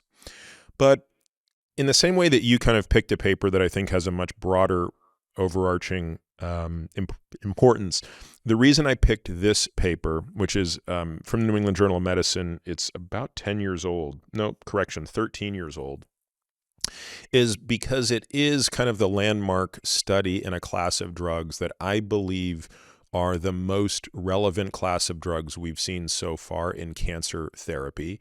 And even though the net effect of these drugs has only served to reduce mortality by maybe 8 to 10%, which is not a huge amount, it's the manner in which they've done it that gives me great hope for the future, even if it's through other means. So I'll take a step back before we go into the paper for, again, just the context and background. So the human immune system is kind of a remarkable thing. It's hard when you're sort of trying to imagine what's the most amazing part of the human system, and maybe it's my bias as well, because just as you spent your time in the light system and the photosensing system, I spent my time in the immunology world. But it is remarkable to me how our immune systems evolved, and they have this really brutal task, which is how can they be tuned to detect any foreign pathogen that is harmful without knowing a priori what that could be, while at the same, so in other words, how can you tune a system to be so aggressive that it can eradicate any virus or bacteria billions of years into the future without knowing what it's going to be? But at the same time, it has to be so forgiving of the self that it doesn't turn around and attack the self. It's remarkable. And of course, we can always think of the exceptions. There are things called autoimmune conditions. So clearly the system fails, and the immune system turns around and attacks the self. If you see a person with vitiligo, I have a little bit of vitiligo on my back, a couple of spots. Clearly the immune system is attacking something there and destroying some of the pigment. I didn't realize vitiligo was autoimmune. Yeah. So there are lots of, more serious autoimmune conditions, of course, somebody that has lupus or, where the immune system can be attacking the kidney, the immune system can be attacking any autoimmune conditions can be deadly. But fortunately, they are very rare. And for the most part, this immune system works remarkably well. So how does it work? And why is it that cancer seems to evade it virtually all of the time? This is the question. Now, let's first of all talk about how it works. And then when I tell you how it works, you'll say, that sounds amazing. Clearly, it should be able to destroy cancer. I'm going to simplify it by only talking about one system, which is how T cells recognize and get activated, how T cells recognize antigens. So we have something called an antigen. So an antigen is an antibody generating peptide. So it's a protein, almost always a protein. They can be carbohydrates, but they're almost always proteins, and they're very, very small peptides. Like we're talking as little as 9 amino acids, maybe up to 20 amino acids. So teeny tiny little peptides. But it's amazing that in such a short peptide, the body can recognize if that's Andrew or not Andrew. I mean, when again, think about like, we talk about proteins in kilodaltons, right? We're talking about proteins in terms of thousands of amino acids that make up every protein in your body. And yet, if it samples a protein and sees that, hey, this little 9, 10, 15 peptide amino acid is not part of you, I know it's bad, and therefore I'm going to generate an immune response to it. So we have what are called antigen-presenting cells. You have cells that go around sampling peptides, and they will, on these things called MHC class receptors, bring the peptide up to the surface and serve it up to the T cell. There are two types of these. There's MHC class 1 and MHC class 2. This is major histocompatibility complex. That's correct. And we refer to them that way because because of the context in which they were discovered, which was for organ rejection. So, not surprisingly, when you need to put a kidney into another person, if that kidney is deemed foreign, it will not last long. And the early days of organ transplantation were rife with immediate rejections. And by the immediates are the ABO incompatibilities, but the sort of next layer of incompatibility was MHC incompatibility, which would lead to, within weeks the organ is gone, as opposed to within hours. So you have these two classes of MHC. You have class 1 and class 2. Class 1 is what we call endogenous. So this is basically what happens when a protein or an antigen is coming from inside the cell. So let's consider the flu. So if you get the flu, the influenza virus infects the respiratory epithelium of your larynx.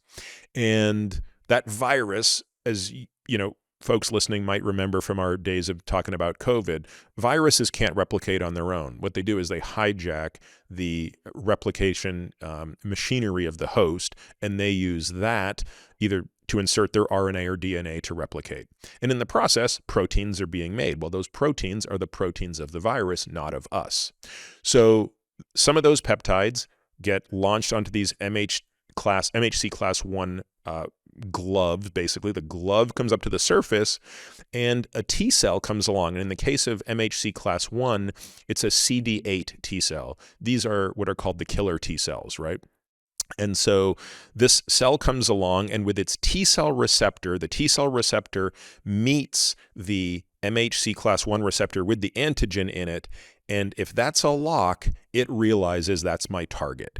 And it begins to replicate and proliferate and target those. And that creates the immune response. And by the way, that's how it works when you vaccinate somebody. You're basically pre-building that thing up. So would this fall under the adaptive immune response or the innate immune response? So this is adaptive. Yep. Innate is just the pure antibody response on the B cell side. I won't get into that for the purpose of this discussion. The other example is MHC class 2, and that's also part of the adaptive system or the innate system, which is more what we call the exogenous form. So these are peptides that are usually coming from outside the cell. So we're going to focus more on the MHC class 1 because this is peptides that come from inside the cell. Okay, so just keep in the back of your mind, if a foreign protein gets presented from inside a cell to outside a cell, the T cells recognize that and they will mount a foreign response. And by the way, that's why we basically can beat any virus. Like if you consider how many viruses are around us, the fact that we almost never die from a viral infection is a remarkable achievement of how well this immune system works. We're constantly combating these viruses. Constantly. And by the way, we don't really have very effective antiviral agents. It's not like antibiotics. Like we have antibiotics up the wazoo. I mean, we're way better at fighting viruses than bacteria. Can I just ask one question? I've always wondered about this. To what extent is our ability to ward off viruses on a day-to-day basis as an adult reliant on us having been exposed to that virus during development? Like as I walk around today, maybe I'll be exposed to 100,000 different viruses. Would you say that half of those I've already got antibodies to because I was exposed to them at some prior portion of my life? Yeah, hard for me to quantify. And the other ones I'm just building up antibodies. Like I was on a plane last night. Someone was coughing, so I was hiding.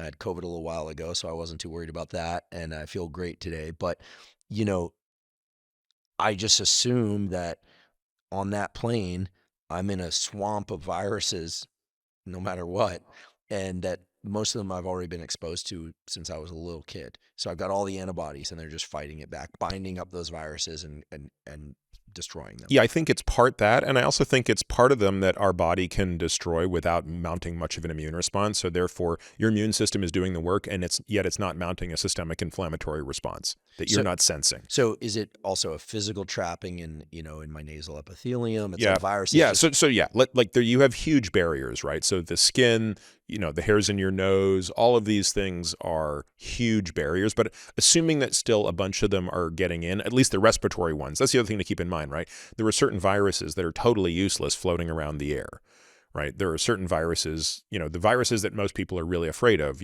Hep C, Hep B, HIV. Well, if they're sitting on a table or floating around the air, they're of no threat to you. They have to be, sort of transmitted through the barrier.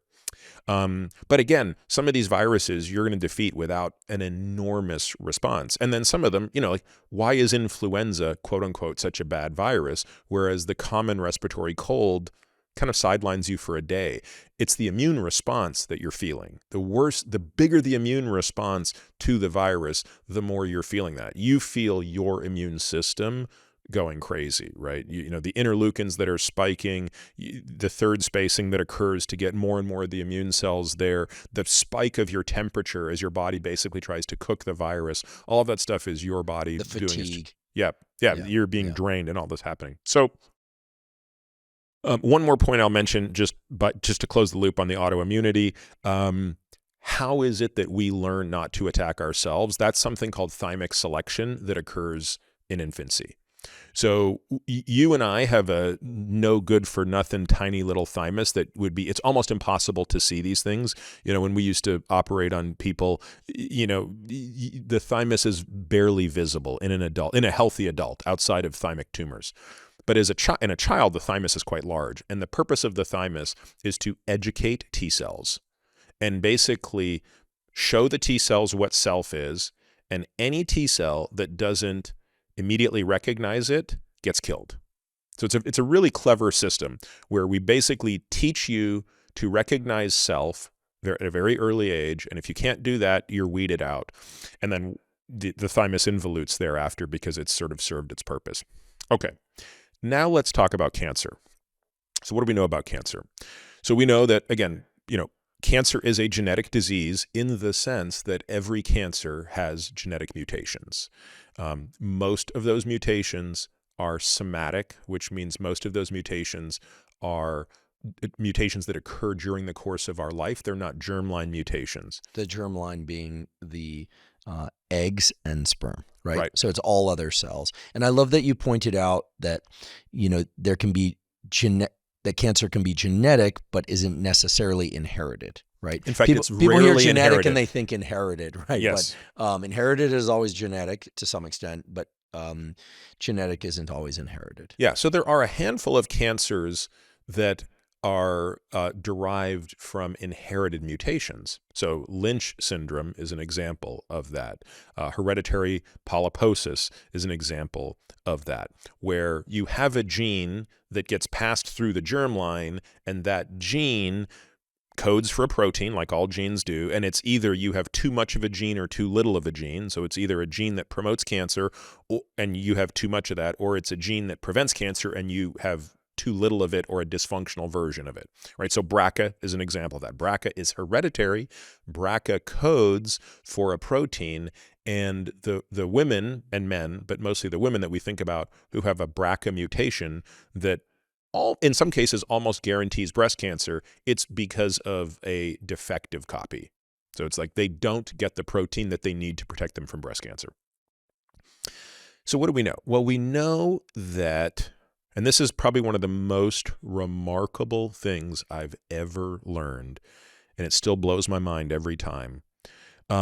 Well, actually, before I get to that point, I want to make another point. Okay, so you might think, so cancer, our cells become cancerous, but they're clearly hijacked because they have these mutations, and as a result of these mutations, they make proteins that allow cancers to behave differently.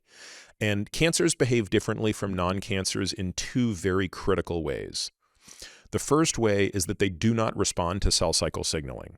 So if you cut your skin, it heals. But how does it know to heal just right and not to keep growing and growing and growing and growing and growing? Well, it knows that because there are cell cycle signals that tell it time to grow, time to stop. If, believe it or not, this is an extreme example, if you donated to me half of your liver, which I know you would. Absolutely. I'd give you more than half of my liver. Well, you'd only need to give me half. If it meant that we could keep doing these journal clubs, right?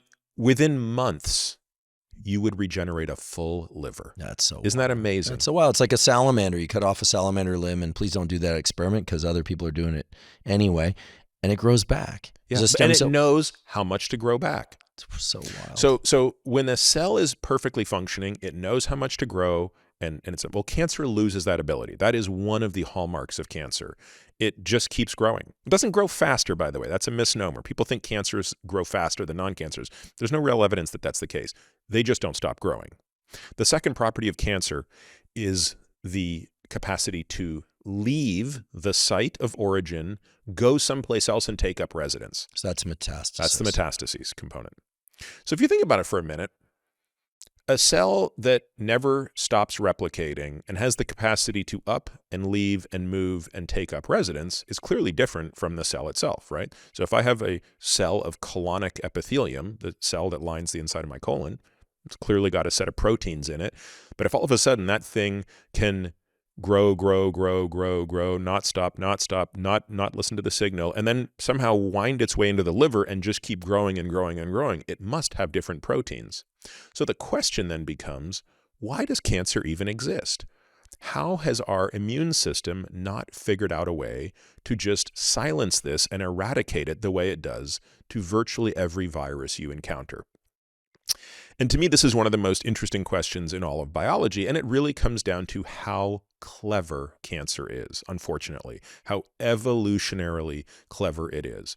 It basically does a lot of things to trick the immune system. So it has its own secretory factors that tamp down the immune system.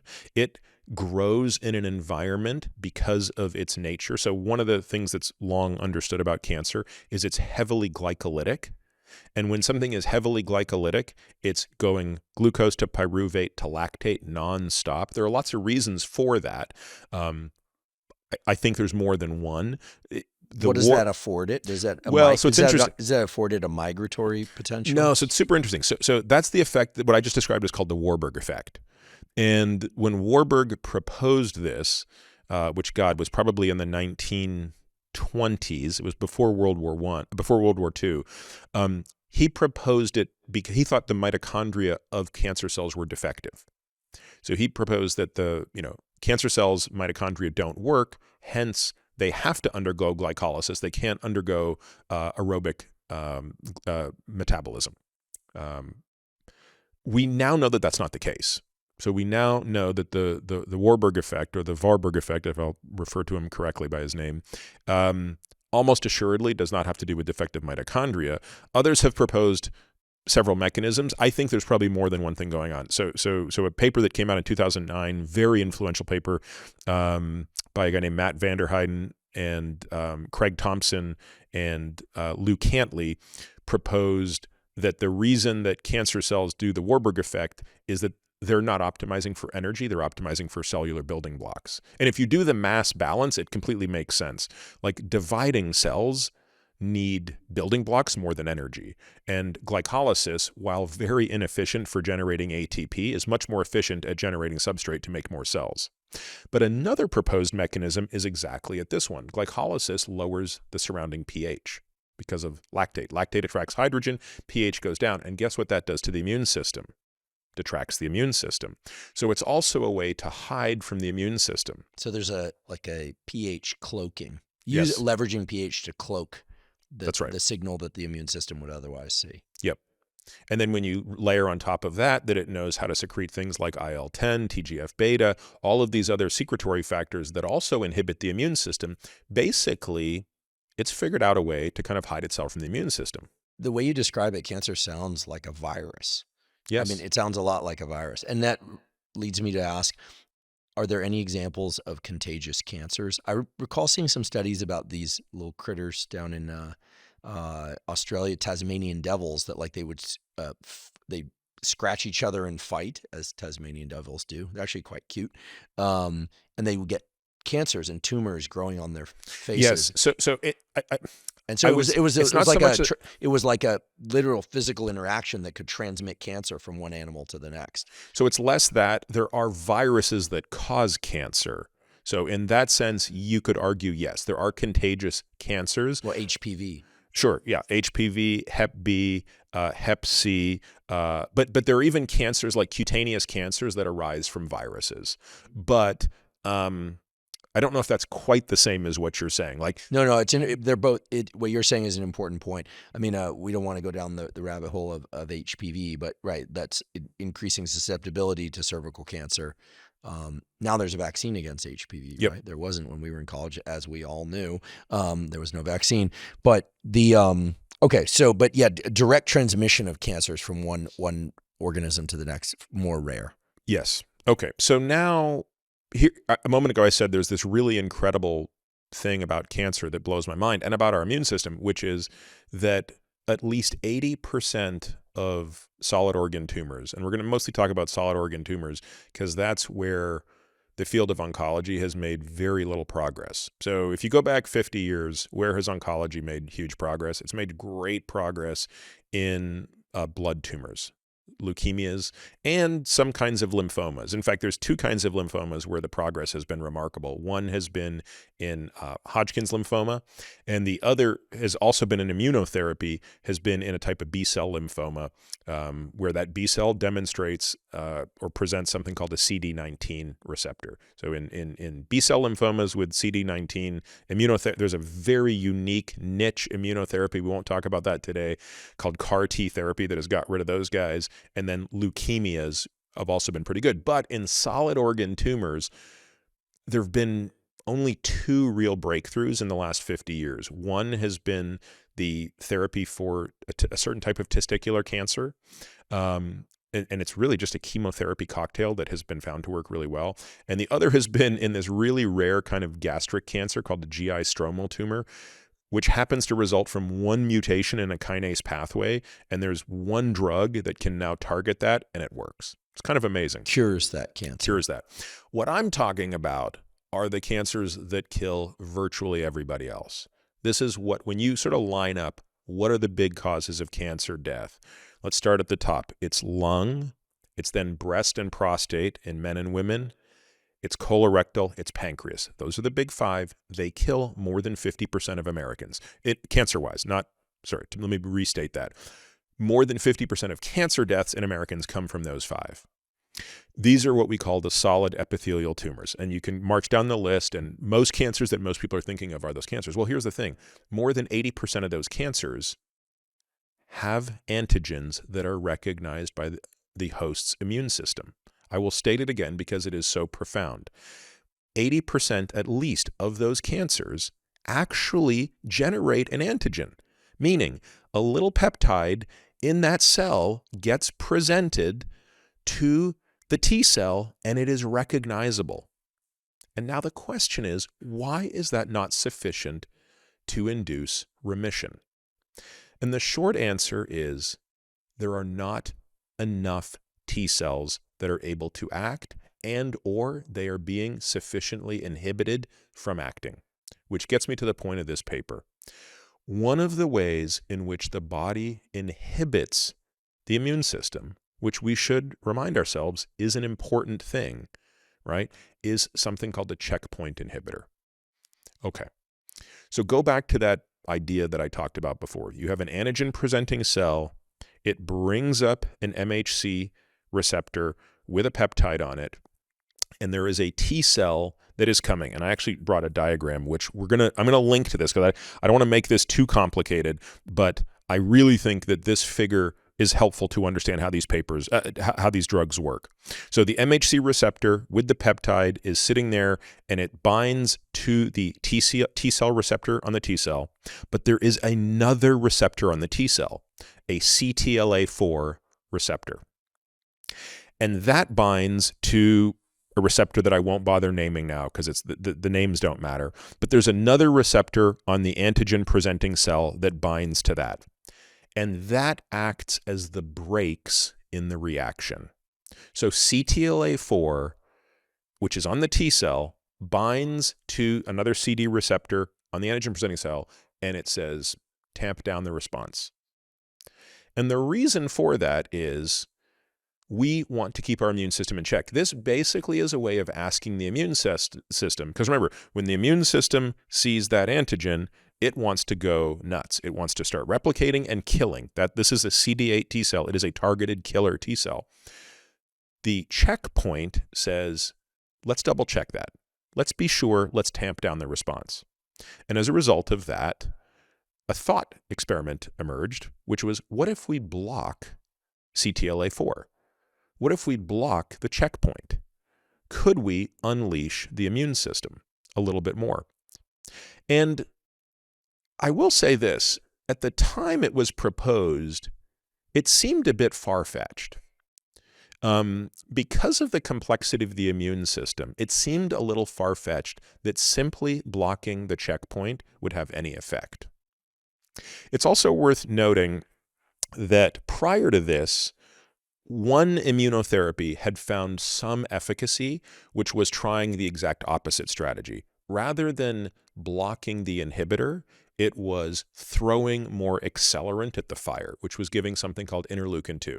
So interleukin-2 is, for lack of a better word, candy and fuel for T cells. So the idea was, if we have T cells that innately recognize a cancer antigen, can we just give high doses of interleukin-2 and have them undergo proliferation and response? And the answer turned out to be yes, but only in two cancers, melanoma and kidney cancer, and only at very small levels. About 10% of the population would respond to these things.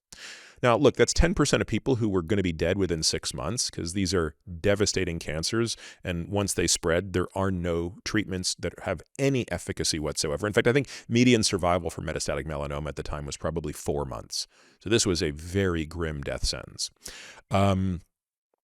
But the idea now was, what about doing the exact opposite approach? Instead of trying to throw more fire at the T cell, what if we can take its brakes down? Less gas, instead of giving more gas, let's give less brakes.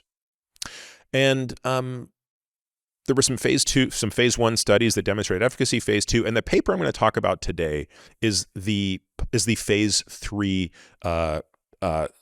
study that compared the first version of these. So the drug we're going to talk about today is an anti-CTLA4 drug called ipilimumab. There is another drug out there that came along shortly thereafter that is an anti-PD-1 drug. So PD-1 turns out to be another one of these checkpoints on T cells. And the Nobel Prize, by the way, I think it was 2018 or 2019 in medicine or physiology, was actually awarded to the two scientists who discovered CTLA4 and PD-1. So, I believe this is the only Nobel Prize in medicine for immunotherapy. It's a very big deal. So this study sought to compare the effect of anti-CTLA4 to a placebo, and the placebo in this case was not a real placebo. It was a peptide vaccine called GP100 to ask the question, in patients with metastatic melanoma, what would be the impact on median survival and overall survival? So let's talk a little bit about the paper. So again, one of the funny things about this is I used to read these papers a lot, Andrew. These used to be my bread and butter papers. So I reading these like I'm it's my hobby. And I don't read them that much anymore. So it was kind of amazing how long it took me to remind myself of stuff I used to remember. But you do have to kind of go back and read the methods and figure out who were the patients in this, what was the eligibility criteria, why did they do it this way? And of course, it all kind of came back to me, but it took a minute. So the first thing is, these are all patients who had progressed through every standard therapy. So these are patients for whom there were no other options. These patients either had very advanced stage 3 melanoma, which means it was local regional melanoma, but it couldn't be resected. So an example of that would be a cancer that was, completely engulfing, like where, let's say the primary site was the cheek, and it had completely grown into all of the surrounding soft tissue. It hadn't spread anywhere, but it was, all the lymph nodes of the neck. And I've seen patients like this, and it's just completely disfiguring. And they'd already been through the standard chemotherapy, and nothing was working, and the thing was growing.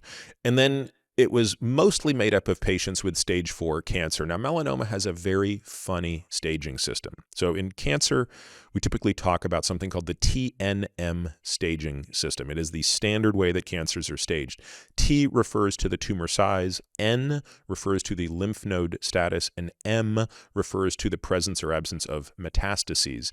And for most cancers, it is a very simple system. It is, T is typically a number 1, 2, sometimes up to 3 and 4. N is typically 0, 1, or 2, and M is 0 or 1. Either there's no Mets or there are Mets. So, for example, in colorectal cancer, the T staging determines the depth in the colon wall that it went. N is, did it go to Mets? And I think in colon, I'm maybe a little rusty on this, I think colon has N0, 1, or 2, depending on how many lymph nodes. And then M0, did it go to anything beyond that, like to the liver, lung, etc., or not?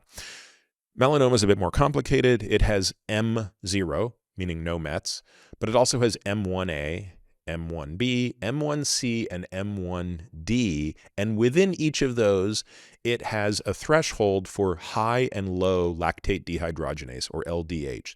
So it's both a staging based on imaging and biochemical. And the reason for that is LDH level is such a strong prognostic indicator of survival, in addition to M staging.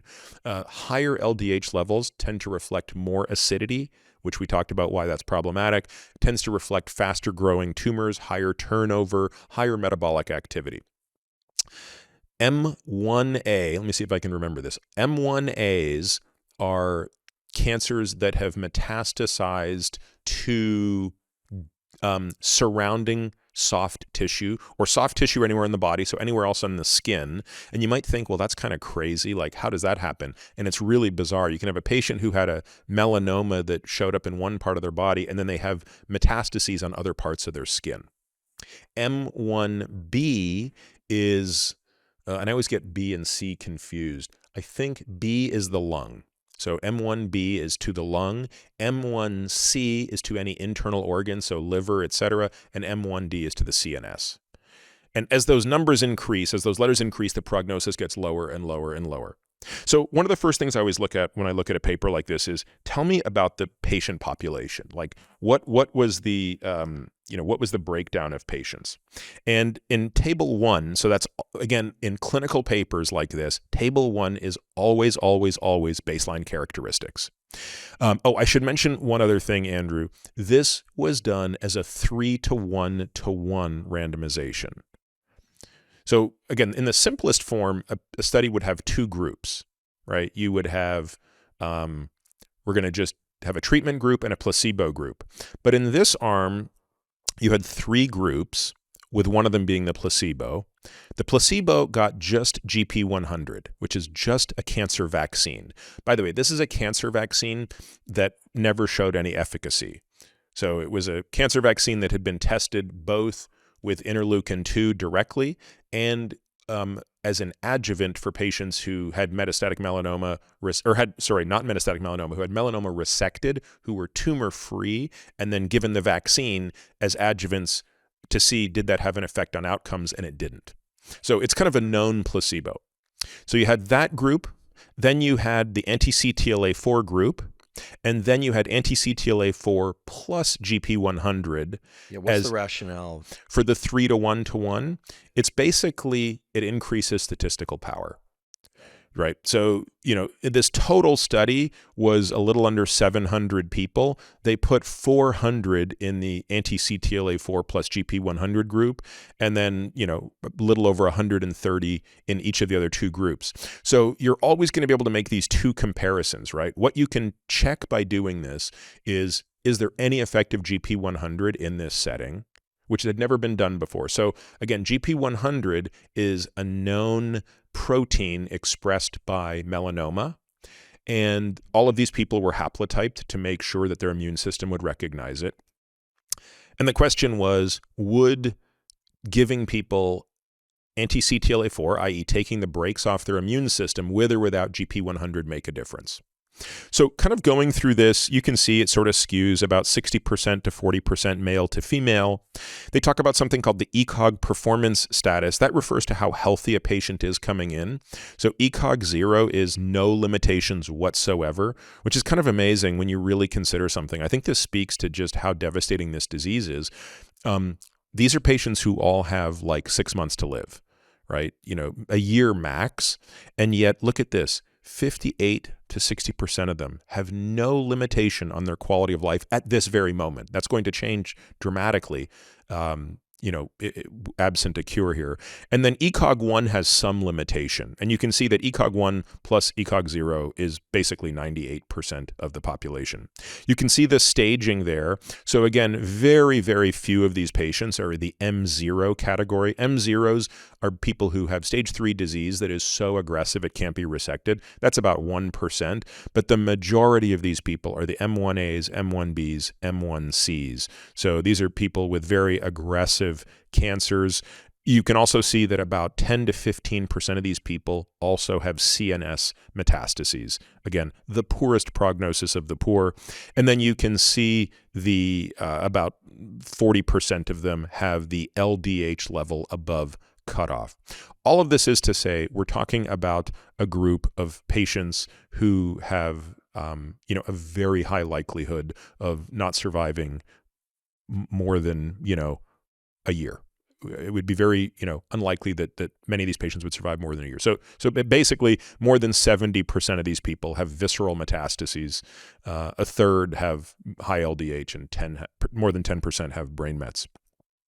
They've also all progressed through standard therapy. So radiation, chemo. Yeah, and the chemo for melanoma can be, kind of a toxic chemo that really just doesn't really do anything. So is it commonplace to use a treatment that failed in clinical trials as a placebo in these sorts of studies? Yeah, it's interesting. I think you're referring obviously to the GP100, and I think the thinking was, okay, it hasn't been effective in other treatments, for example, when combined with IL-2 or as an adjuvant, but never before has it been tried with a checkpoint inhibitor, which is the technical term for this type of drug. I think there was also some belief that it would be easier to enroll patients. I don't think they stated this, but that's often the case. It would be easier to enroll patients if they would know that even in the placebo arm, they're still getting an active agent. Got it. And I suppose there's always the possibility that the combination of the failed drug with a new drug would work, and then so you're increasing the probability for novel discovery. For sure. And again, if you go back to the randomization of 3 to 1 to 1, it's really only 1/5 or 20% of the participants that would get just the GP100. So in other words, you're basically telling people when they come into this study, there's an 80% chance you're going to get anti-CTLA-4.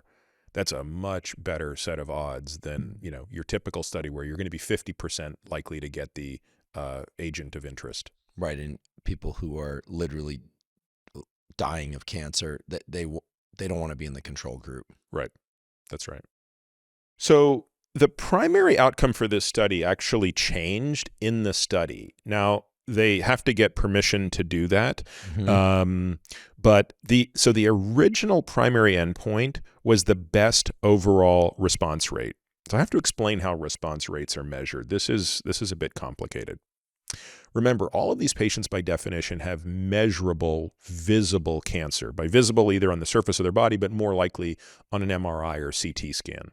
So all of these patients had to be scanned head to toe within 12 weeks of enrollment.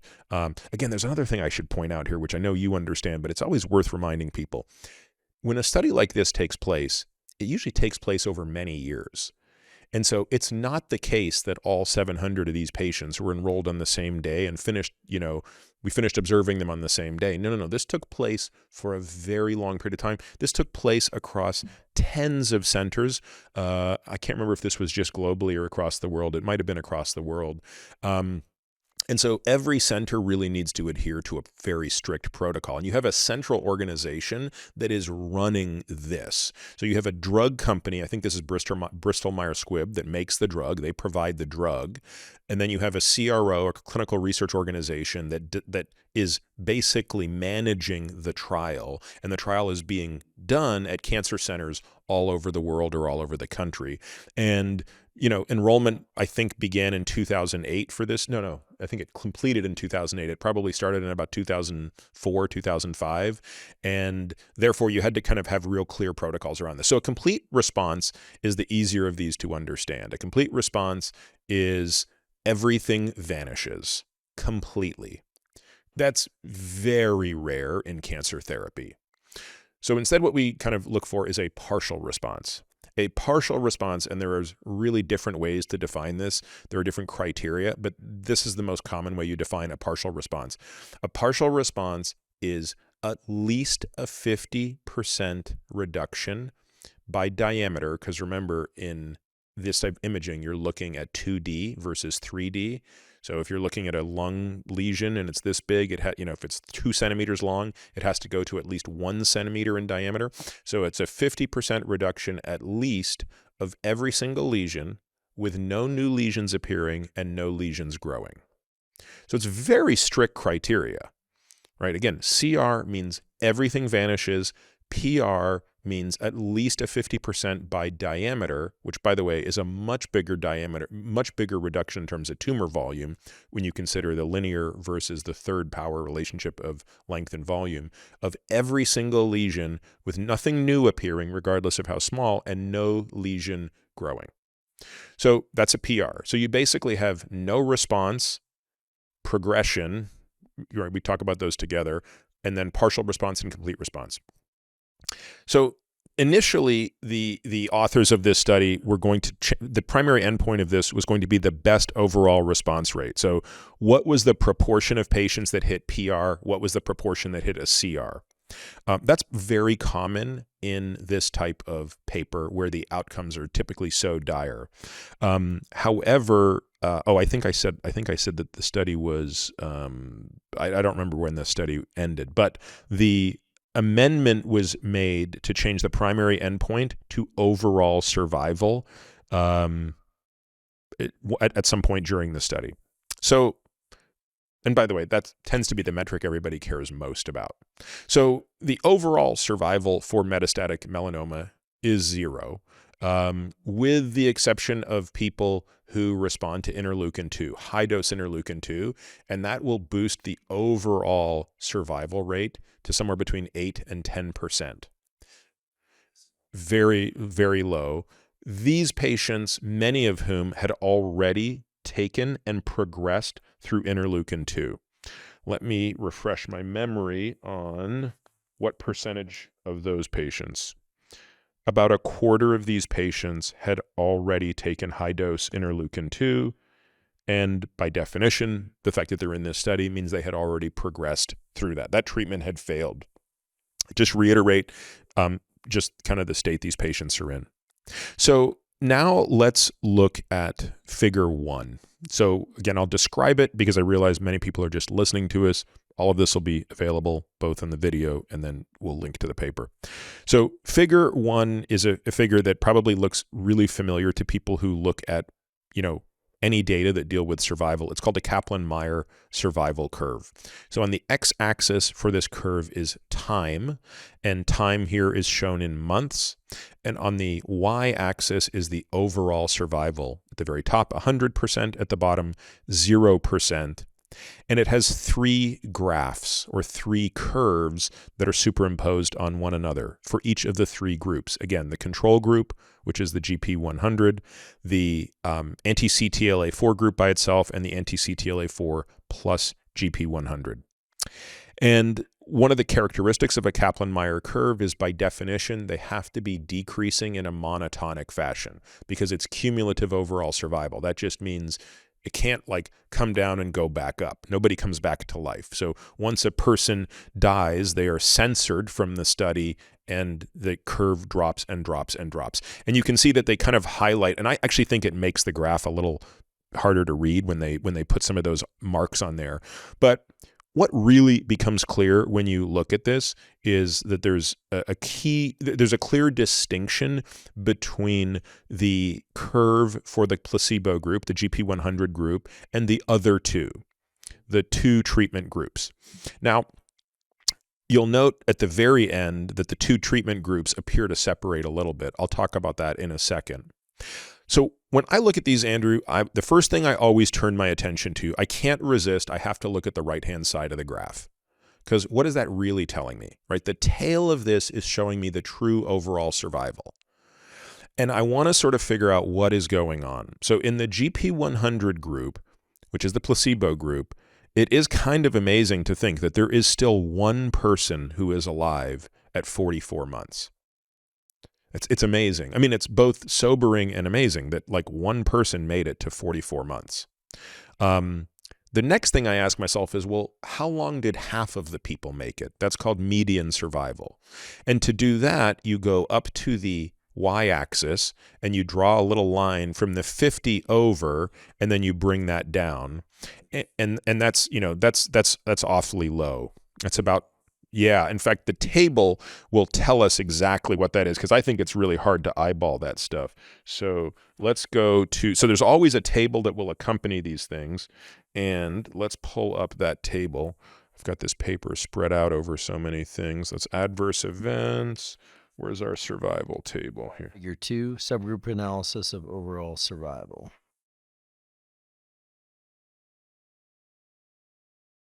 It would probably be helpful if I stapled these things together, because it would be easier. Well, this is always a trade-off. Actually, since this is a Journal Club episode, I will say that stapling helps, but it also prevents one from separating things out, writing in the margins. So I like these little mini clips. Yeah. No financial relationship to the mini clips either. Just have to state that, because I always get, if you don't say that, people go, oh, you must have a stake in these mini clips. I like these little mini clips. In fact, I'm such a nerd. I always have one of these Pilot V5, V7s in my on my pocket or my hip, and then my pockets are always filled with these little mini clips.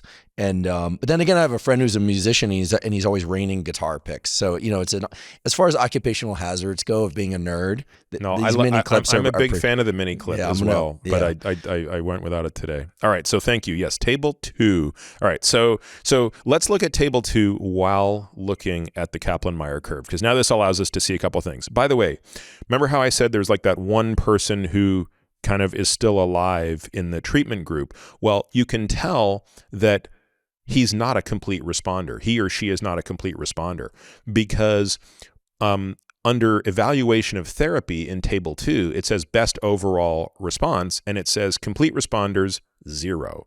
So there were 0 complete responders in the placebo. There were 2 partial responders. Again, a partial responder is some lesions got smaller, some got bigger. Stable disease it didn't really change that much, and progressive disease is obviously it went beyond. When you say a partial response, like lesions got smaller, are they literally just tracing the circumference of one of these, you know, skin lesions and saying, okay, it got bigger, smaller? Yeah, we'd had rulers in morphology. Clinic. Yep. Gosh, this feels so crude in terms of like I mean, it makes total sense, but like in terms of like modern medicine, like your lesion grew from like 3 millimeters to 6 millimeters, and you're literally like drawing little boundaries around little blotches on the skin. Yeah, you're putting a little measuring tape on them. Now, again, most of these are happening in the radiology suite because most of the disease for these patients is inside the body. Remember, more than 70% of these patients had visceral metastases. So liver, soft tissue, lung, brain. These are, in fact, if you include lung, liver, brain, and viscera, it's pretty much all the patients. So most of this is looking at a CT scan or an MRI for the brain. Got it. Okay, so that's kind of the first thing that comes up. The median response rate should be shown pretty prominently here. So I'm looking through this, and where is median response? Maybe it's shown in a different table.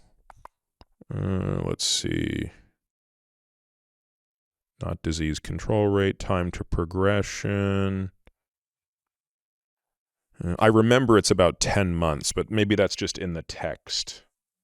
Yeah, here it is. So I thought this would be in a table, but it's on page 715 of the paper. It just reports it. So I'm sorry, I misspoke. The 10 months was for the anti-CTLA-4 plus GP100 and 6.4 months for the GP100 alone. That's the control. And then 10.1 for the anti-CTLA-4 alone. Okay, so again, I'm just always doing this. I'm kind of going back to the paper to be like, does that make sense? And yeah, you kind of called it, right? You said median survival was about 8. Well, it turns out it's actually like 6 and change because it has that little ding in it, and it's out to a little past 10 on the two others. So the net takeaway here is, again, just to put that in English, because it's so profound, 50% of the patients in the control group were dead in 6 months.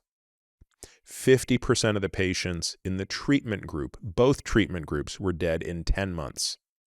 So what that means in cancer speak is these drugs extended median survival by 4 months.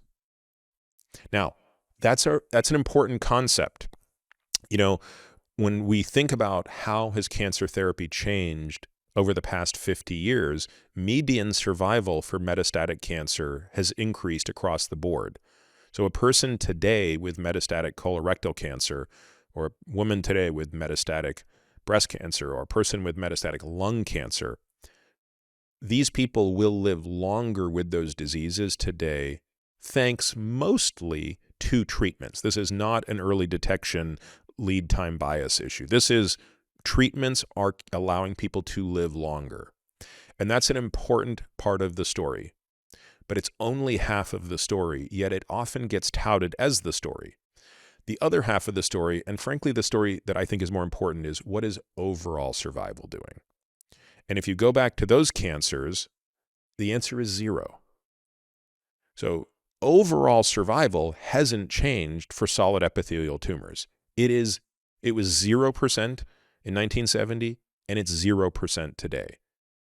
Everyone dies. Everyone dies from metastatic solid organ tumors. Now, again, there's those niche examples I gave you. Testicular cancer is now an exception.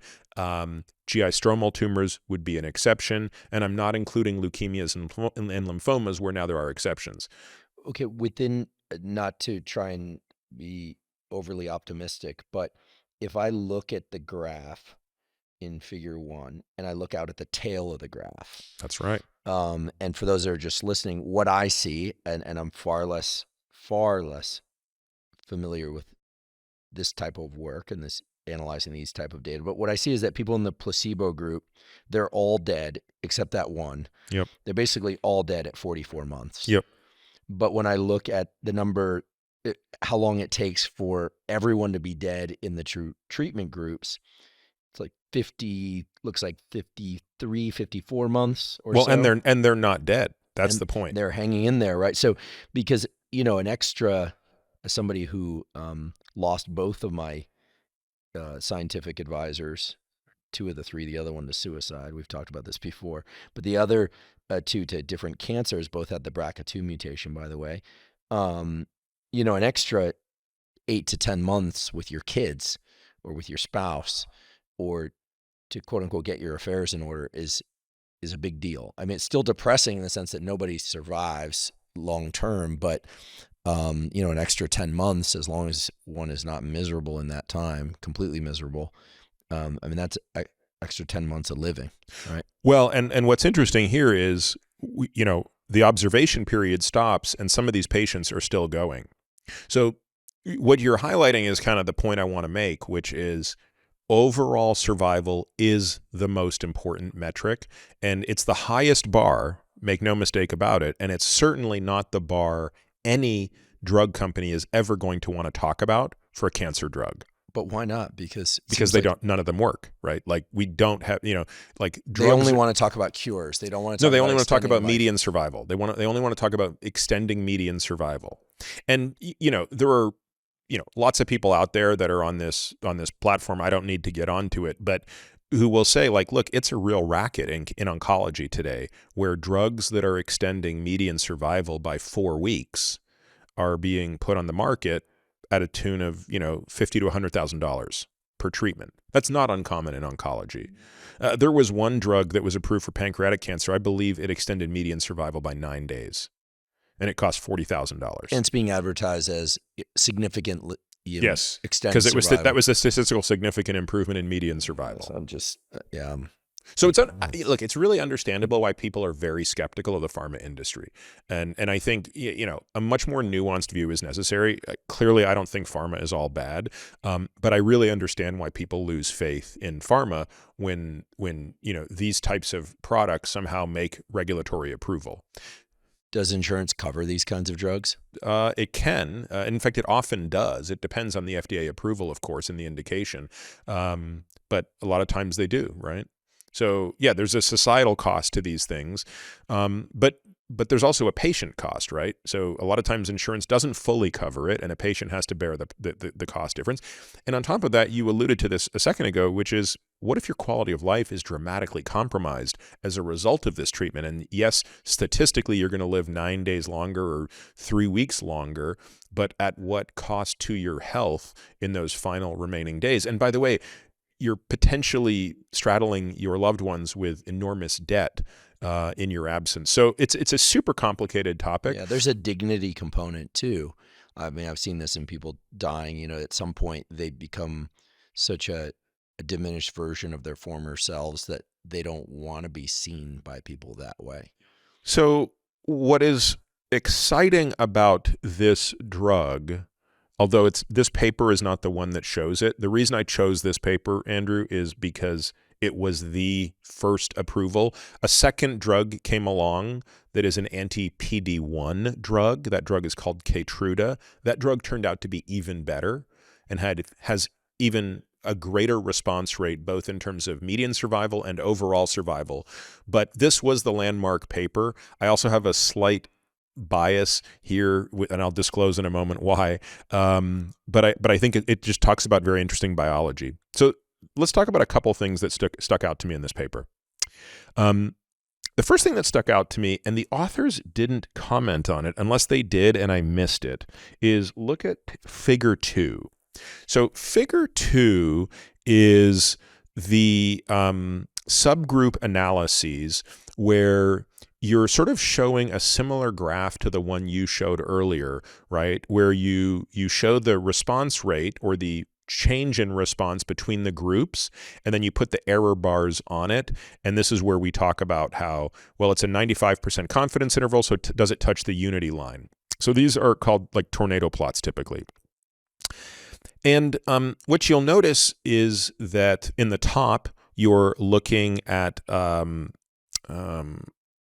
it's comparing the anti-CTLA-4 with GP100 versus the GP100, and in the bottom you're looking at the anti-CTLA-4 versus the GP100. So at a glance you can see GP100 is not doing anything. I mean, that's the first takeaway of comparing A to B. What I find most interesting is look at the subgroup analysis of females. Notice that in females, while there's a trend towards risk reduction, and this is risk reduction for overall mortality. So again, I just want to restate that. The primary outcome of this trial was changed to overall survival, which I think is the better outcome, by the way. And overall, for all patients, when you compare anti-CTLA-4 plus placebo versus placebo, there was a 31% risk reduction in overall mortality. That's the mathematical interpretation of what you're seeing at the tail end of that Kaplan-Meier curve. So living longer. And it sounds like a big difference. And in some sense, it is a big difference. Well, it is for those people because you're really looking at basically 0% surviving in the placebo group versus 20% of people are still alive at 56 months in the treatment group. But look, that means 80% have died, right? But notice that, and sorry, when you just look at the anti-CTLA-4 plus GP100 in the subgroup B, that hazard ratio is even showing more compression. It's a 36% reduction in risk of death. But notice that the females did not reach significance. So in the first group, they barely do. And you can see that because the confidence interval runs from 0.55 to 0.92. And notice the error bar almost touches the line. And in the second one, it does not reach significance at all. So I actually went and kind of did a little reading on this after, and I said, hey, how much did this study, was this an outlier study? And it turned out it wasn't. And that about half the studies of anti-CTLA-4 did indeed find that the drug was less effective in women than men, which I found interesting. Now, I couldn't find any great explanation for it, but the most plausible explanations fit into two categories. The first are maybe there are differences in the immune response to the drug if you're a man or a woman. The second comes down to dosing. I should have said this at the outset, but of course these drugs are not like a pill where it's like everybody gets 50 milligrams of this. They're all dosed based on weight. So this study is dosed, I believe, at 3 milligrams per kilogram. And because most men are heavier than women, men are getting a higher dose than women. And weight and body surface area and immune system, like these things are not all perfectly linear. So I kind of wonder if this difference is simply explained by men on average getting a higher dose than women. Interesting. The last thing I want to talk about here is in table 3. So table 3, always an important table to look at in any paper, is what are the adverse outcomes, right? What are the adverse effects of the drug? Yeah, I spent a little bit of time with this, and I confess I definitely don't want cancer to the extent that I can avoid it, but this table made me wonder whether or not I would also want to just avoid cancer treatment given the life extension provided. I mean, these adverse events are pretty uncomfortable. They sound like it. Just to put in perspective, and you always have to kind of, be mindful of how many of these adverse events are occurring in people just because their disease is progressing. So the first thing I always want to look at is total adverse events in all three groups, not just grade. So grade 3 and grade 4 are real toxicities, right? Grade 4 toxicity is life-threatening toxicity, by the way. Grade 3 is pretty significant toxicity. Grade 1 and 2, we typically just, that's not that severe, right? A little rash, put some corticosteroids on it, it went away kind of thing. Okay, so in the treatment plus GP100 group, 98.4% of people reported some event. So all but 1.6%. In the anti-CTLA-4 group alone, it was 96.7%, so only 3.1% did not. But in the placebo group, it's 97%. So it's important to keep in mind, everybody's having some adverse effect. Okay, well, what if you say, well, let's just limit it to the most severe events? Well, let's just talk about grade 4 toxicities. There were 6.1% of those in the placebo group, 8.4% in the anti-CTLA-4 group, and 6.8% in the combined group. So not a huge difference in grade 4 toxicity. Meaning that whatever adverse events are occurring may not be related to the treatment. May not be related to the treatment. Again, these are, if you think about it, and it's a very awful, sad, morbid thought to imagine, you're looking at the adverse responses of people, more than 80% of whom died during the course of a very, very short study. And so, it's very difficult to disentangle what effects or what side effects a person is having just from that process as they are from the actual treatment. But if there is an area where there's a really clear difference, it's down in the autoimmune category. So if you look at any immune-related events, you can see that in the anti-CTLA-4 plus GP100 group, it's about 60% in both of those treatment groups versus 30%. And if you look at the grade 3 and 4 toxicities, it's 10% in the anti-CTLA-4, 15% in the anti-CTLA-4 alone group, and only 3% in the treatment. So that's a real difference. Well, it makes sense that people getting this drug plus placebo or just the drug would have autoimmune issues because this is an immunotherapy. It's an immunomodulator. In fact, what is it doing? It is taking the brakes off the immune system. But then again, the things that they list out, pruritus, is that a irritation of the skin? Yeah, irritation of the skin. I'm not a physician, but I know that any itis is going to be like an inflammation. And oma, unfortunately, likely a cancer or cell replication. Look at the difference in vitiligo. I mean, wow. Yeah. So very sorry. Look at the gastrointestinal differences. Yeah. And the vitiligo, right? So 3.7%, 2.3%, 0.8%. The GI stuff is the most common stuff you're going to see there. Those are the really big ones. Now, and of course, there's diarrhea and there's diarrhea. Oh, right? yeah. Like there's traveler's diarrhea. There's ate an overly spicy and these large people, meal the night before diarrhea, and then there's like can't really do anything besides make trips back and forth to the bathroom. Diarrhea. Well, there's put it this way, there's colitis here is diarrhea so significant these patients require IV fluids. Now, what you don't see here is how many of these patients actually required corticosteroids to reverse the autoimmunity. So a lot of times what will happen here in these studies or with these drugs is the autoimmunity becomes so significant that you have to stop the drug and give corticosteroids. Do the exact opposite. You now have to shut the immune system down. So you just took the brakes off it with the drug, and now you need to shut it down with corticosteroids.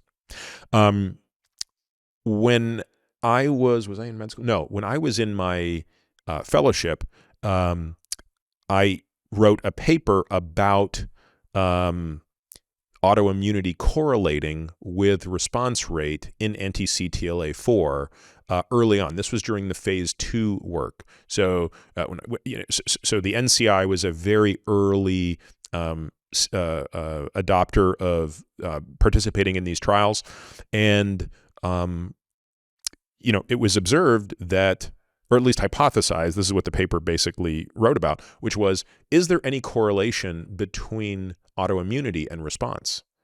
And it turned out the answer was yes. There was a very strong correlation. So there was no difference in autoimmunity between the doses. And so the paper we wrote was 2 dosing schedules. So it was basically the full dose, the 3 milligrams per kilogram versus a low dose, 1 milligram per kilogram. This is a phase 2 trial. Those are your 2 arms.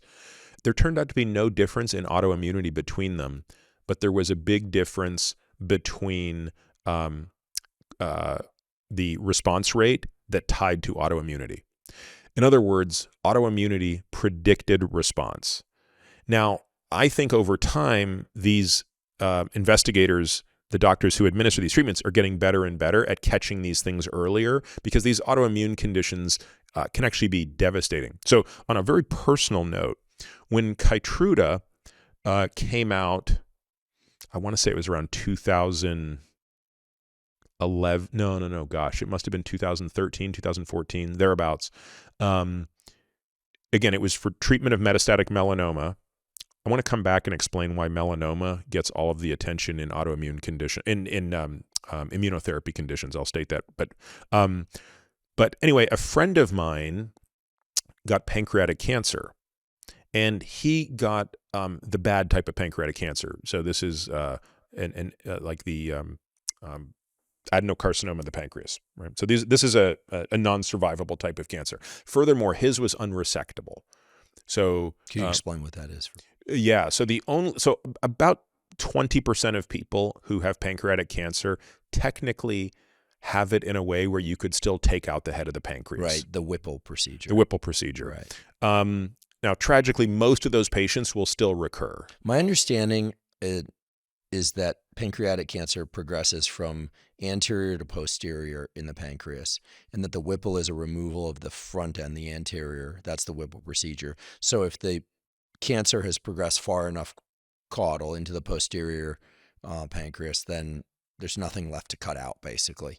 But Well, can we survive without a pancreas for any amount of time? Oh yeah, absolutely. So why don't they just remove the whole pancreas? Oh, that's my point. It's already micrometastasized. So it's not the surgical procedure is not the challenge anymore. It used to be. So, at Johns Hopkins, which is one of the hospitals where this was pioneered, like the 30-day mortality for a Whipple procedure was, I don't know, 80%. And the reason was to figure out how to suture a pancreas to the bowel without so the pancreas is such an awful organ to operate on because its enzymes are designed to digest anything and everything. So imagine now you have to cut the pancreas in half, take out the head of the pancreas with the duodenum, and then somehow sew that open half of a raw pancreas to the end of the jejunum and not let it digest itself.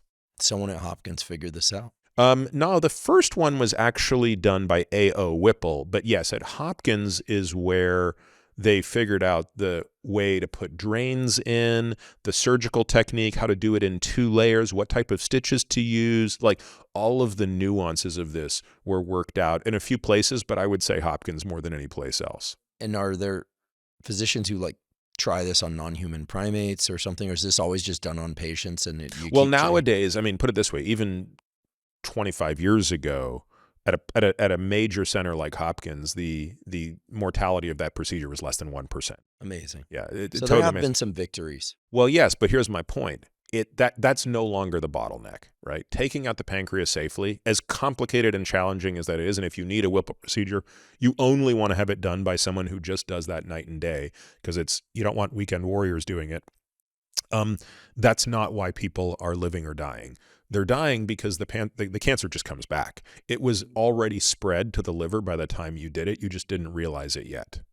So whether you took out the whole pancreas or the head of the pancreas or the tail of the pancreas, the location of the tumor is predictive of survival only in the extent that it basically is a window into how soon did symptoms occur.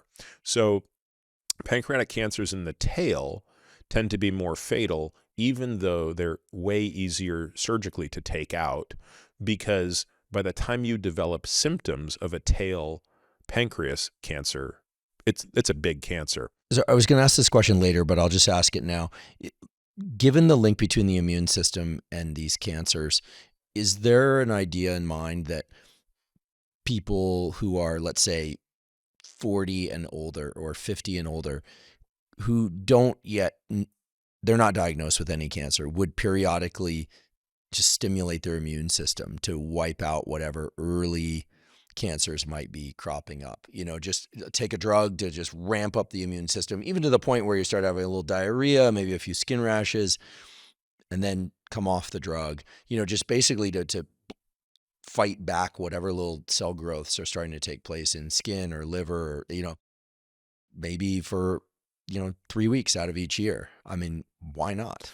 Yeah, it's an interesting question. I've never thought of it through that lens. I suppose the question is, what can we do to keep our immune systems as healthy as possible as we age? Because stay on a normal circadian schedule. There's evidence for that. Sure. Yeah. No, there's evidence that certainly if it promotes sleep, anything that promotes better rest is going to promote immune health.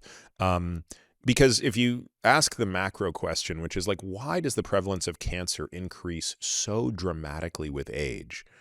There are certain diseases where it's really obvious why the prevalence of the disease increases with age. Yeah, like age-related macular degeneration. Sure. Or cardiovascular disease is by far the most obvious because it's an area under the curve exposure problem. The more exposure to lipoproteins and the more the endothelium gets damaged, the more likely you are to accumulate plaque. And again, it totally makes sense why 10-year-olds don't have heart attacks and 80-year-olds do. But when you sort of acknowledge that, well, hey, anybody's accumulating genetic mutations. We're always surrounded and being bombarded by things that are altering the genome of our cells. Is it simply a stochastic process where the longer you live, the more of these mutations you're going to occur until at some point one of them just wins? I think that's got to be a big part of it. But I think another part of it, and clearly I'm not alone in thinking this, is that our immune system is getting weaker and weaker as we age. right? I mean, people become more susceptible to infections as they get older, and I think that's equally playing a role in our susceptibility to cancer. So, yeah, I think the question is, how do you modulate immunity as you age? And to me, that's one of the most interesting things about rapamycin, potentially, is that when taken the right way, it seems to enhance cellular immunity, which, again, that's potentially a really big deal. Again, at least in short-term human experiments in response to vaccination, it's enhancing vaccine response. So the question is, would that translate into cancer? Nobody knows. Could that be one of the reasons why animals treated with rapamycin live longer and get less cancer? Don't know.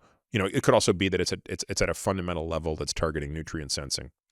Where I was going with that story was that, and maybe I'll back up for a moment. Why melanoma? So we didn't really know this like 30, 40 years ago in the early days of immunotherapy. But what we know now is that most cancers probably have about 40 mutations in them. That's like ballpark. 40, 50 mutations is standard fare for a cancer. But melanoma happens to be one of the cancers that has many, many more mutations. And the more mutations a cancer has, the more likelihood that it will produce an antigen that's recognized as non-self. And that's why in the early days of immunotherapy, the only things that worked were IL-2 against metastatic melanoma and kidney cancer, because kidney cancer turned out to also be one of those cancers that, for reasons that are not clear, produced hundreds of mutations. And so it's no surprise that the early studies of checkpoint inhibitors were also done in metastatic melanoma, where you basically have more shots on goal. Again, if I'm going to take the brakes off my immune system, I might as well do it in an environment where there are more chances for my T cells to find something to go nuts against. So it's 2013, 2014, and this friend of mine who has something called Lynch syndrome, which is one of those few hereditary or germline mutations that results in a huge increase in the risk of cancer. He had already had colon cancer at about the age of 40 and had survived that. It was a stage 3 cancer, but he had survived it. Well, now, 5 years later, had developed pancreatic cancer. And when he went to see the surgeon, they said, yeah, there's nothing we can do. Like, it's too advanced. So that's, to put that in perspective, that is a death sentence. And that's not that's a 6-month survival. And at around that time, there was a study that had come out in the New England Journal of Medicine that had talked about how patients with Lynch syndrome had lots of mutations. And so we, talked with his doctors about the possibility of enrolling him in one of the Keytruda trials. There was one going on, I think, at Stanford. And, the thinking being, well, you would want to target a checkpoint inhibitor against somebody who has a lot of mutations. And even though typically we don't see that in pancreatic cancer, his is a unique variant of it because it's based on this. And so sure enough, he was tested for these mismatch repair genes. He had them, enrolled in the trial, and amazingly had not only a complete regression of his cancer, and he's still alive and cancer-free today, 10 years later, but the treatment worked so well at activating his immune system that his immune system completely destroyed his pancreas. So now he is effectively had a pancreatectomy based on his immune system. So now he actually has type 1 diabetes.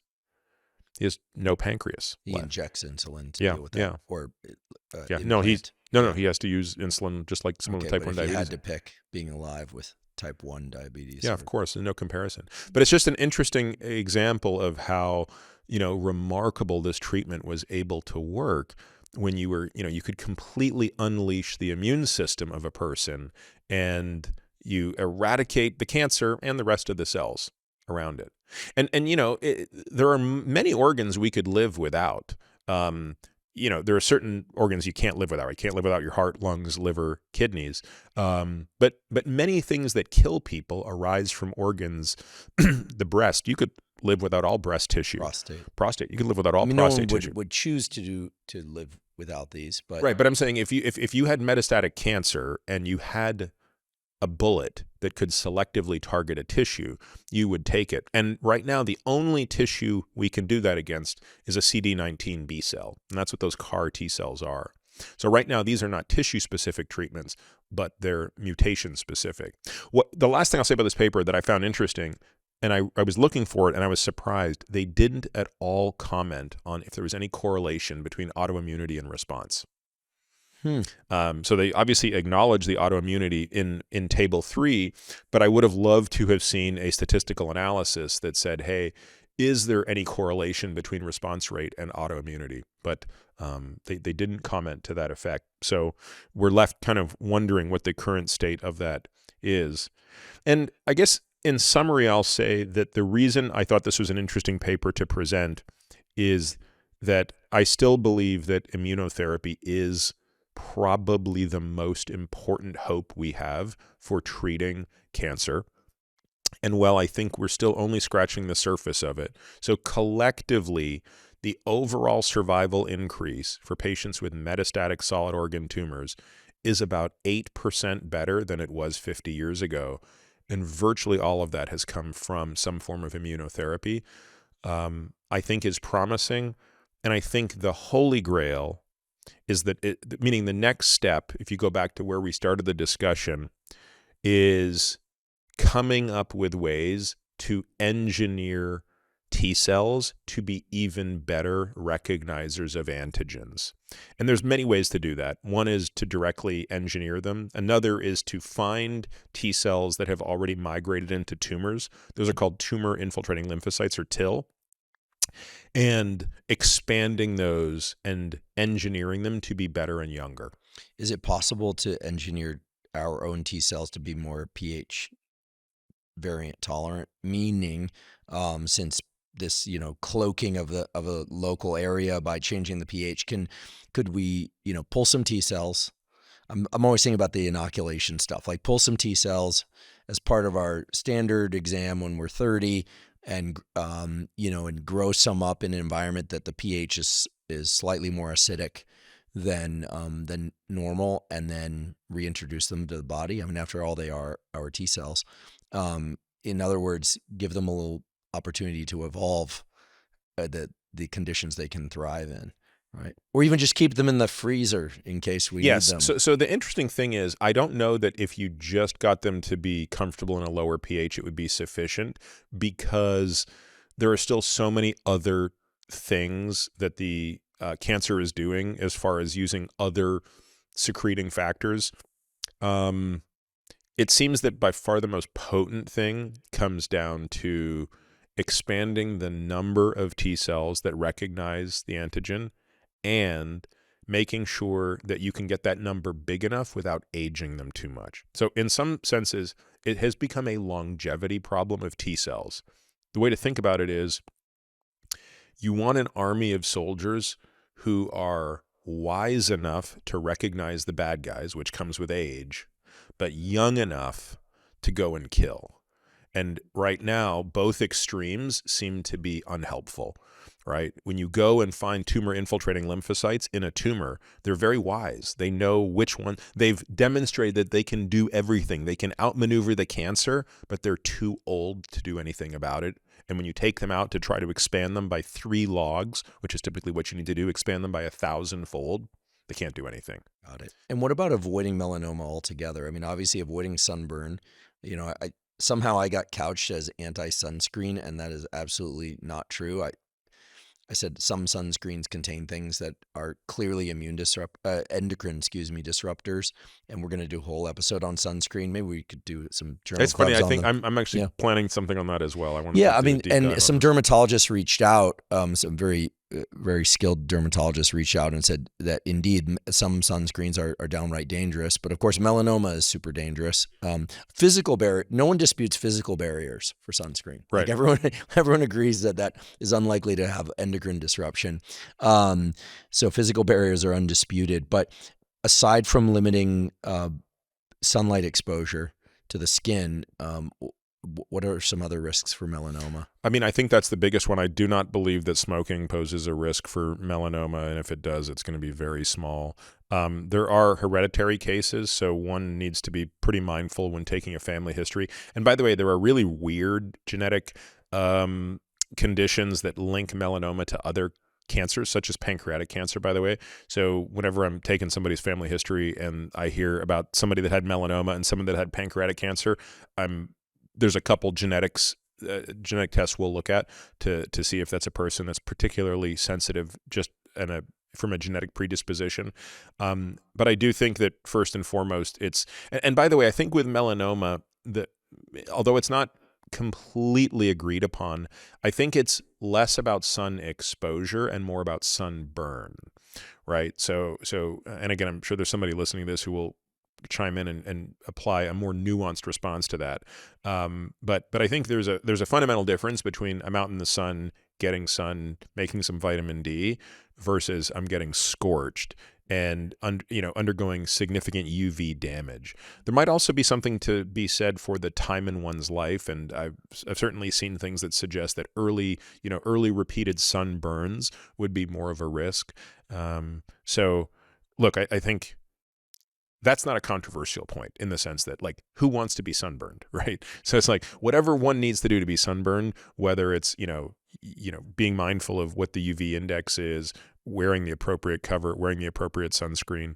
I also find the whole kind of anti-sunscreen establishment to be a little bit odd. Well, the anti-sunscreen establishment is odd. I'm trying to open the door for a nuanced discussion about the fact that some sunscreens really do contain things like oxybenzenes and things that are real. And but when you're spraying them on kids, and but when you just look at the straight of the good old fashioned mineral sunscreens, perfectly safe. Yeah, as far as we know.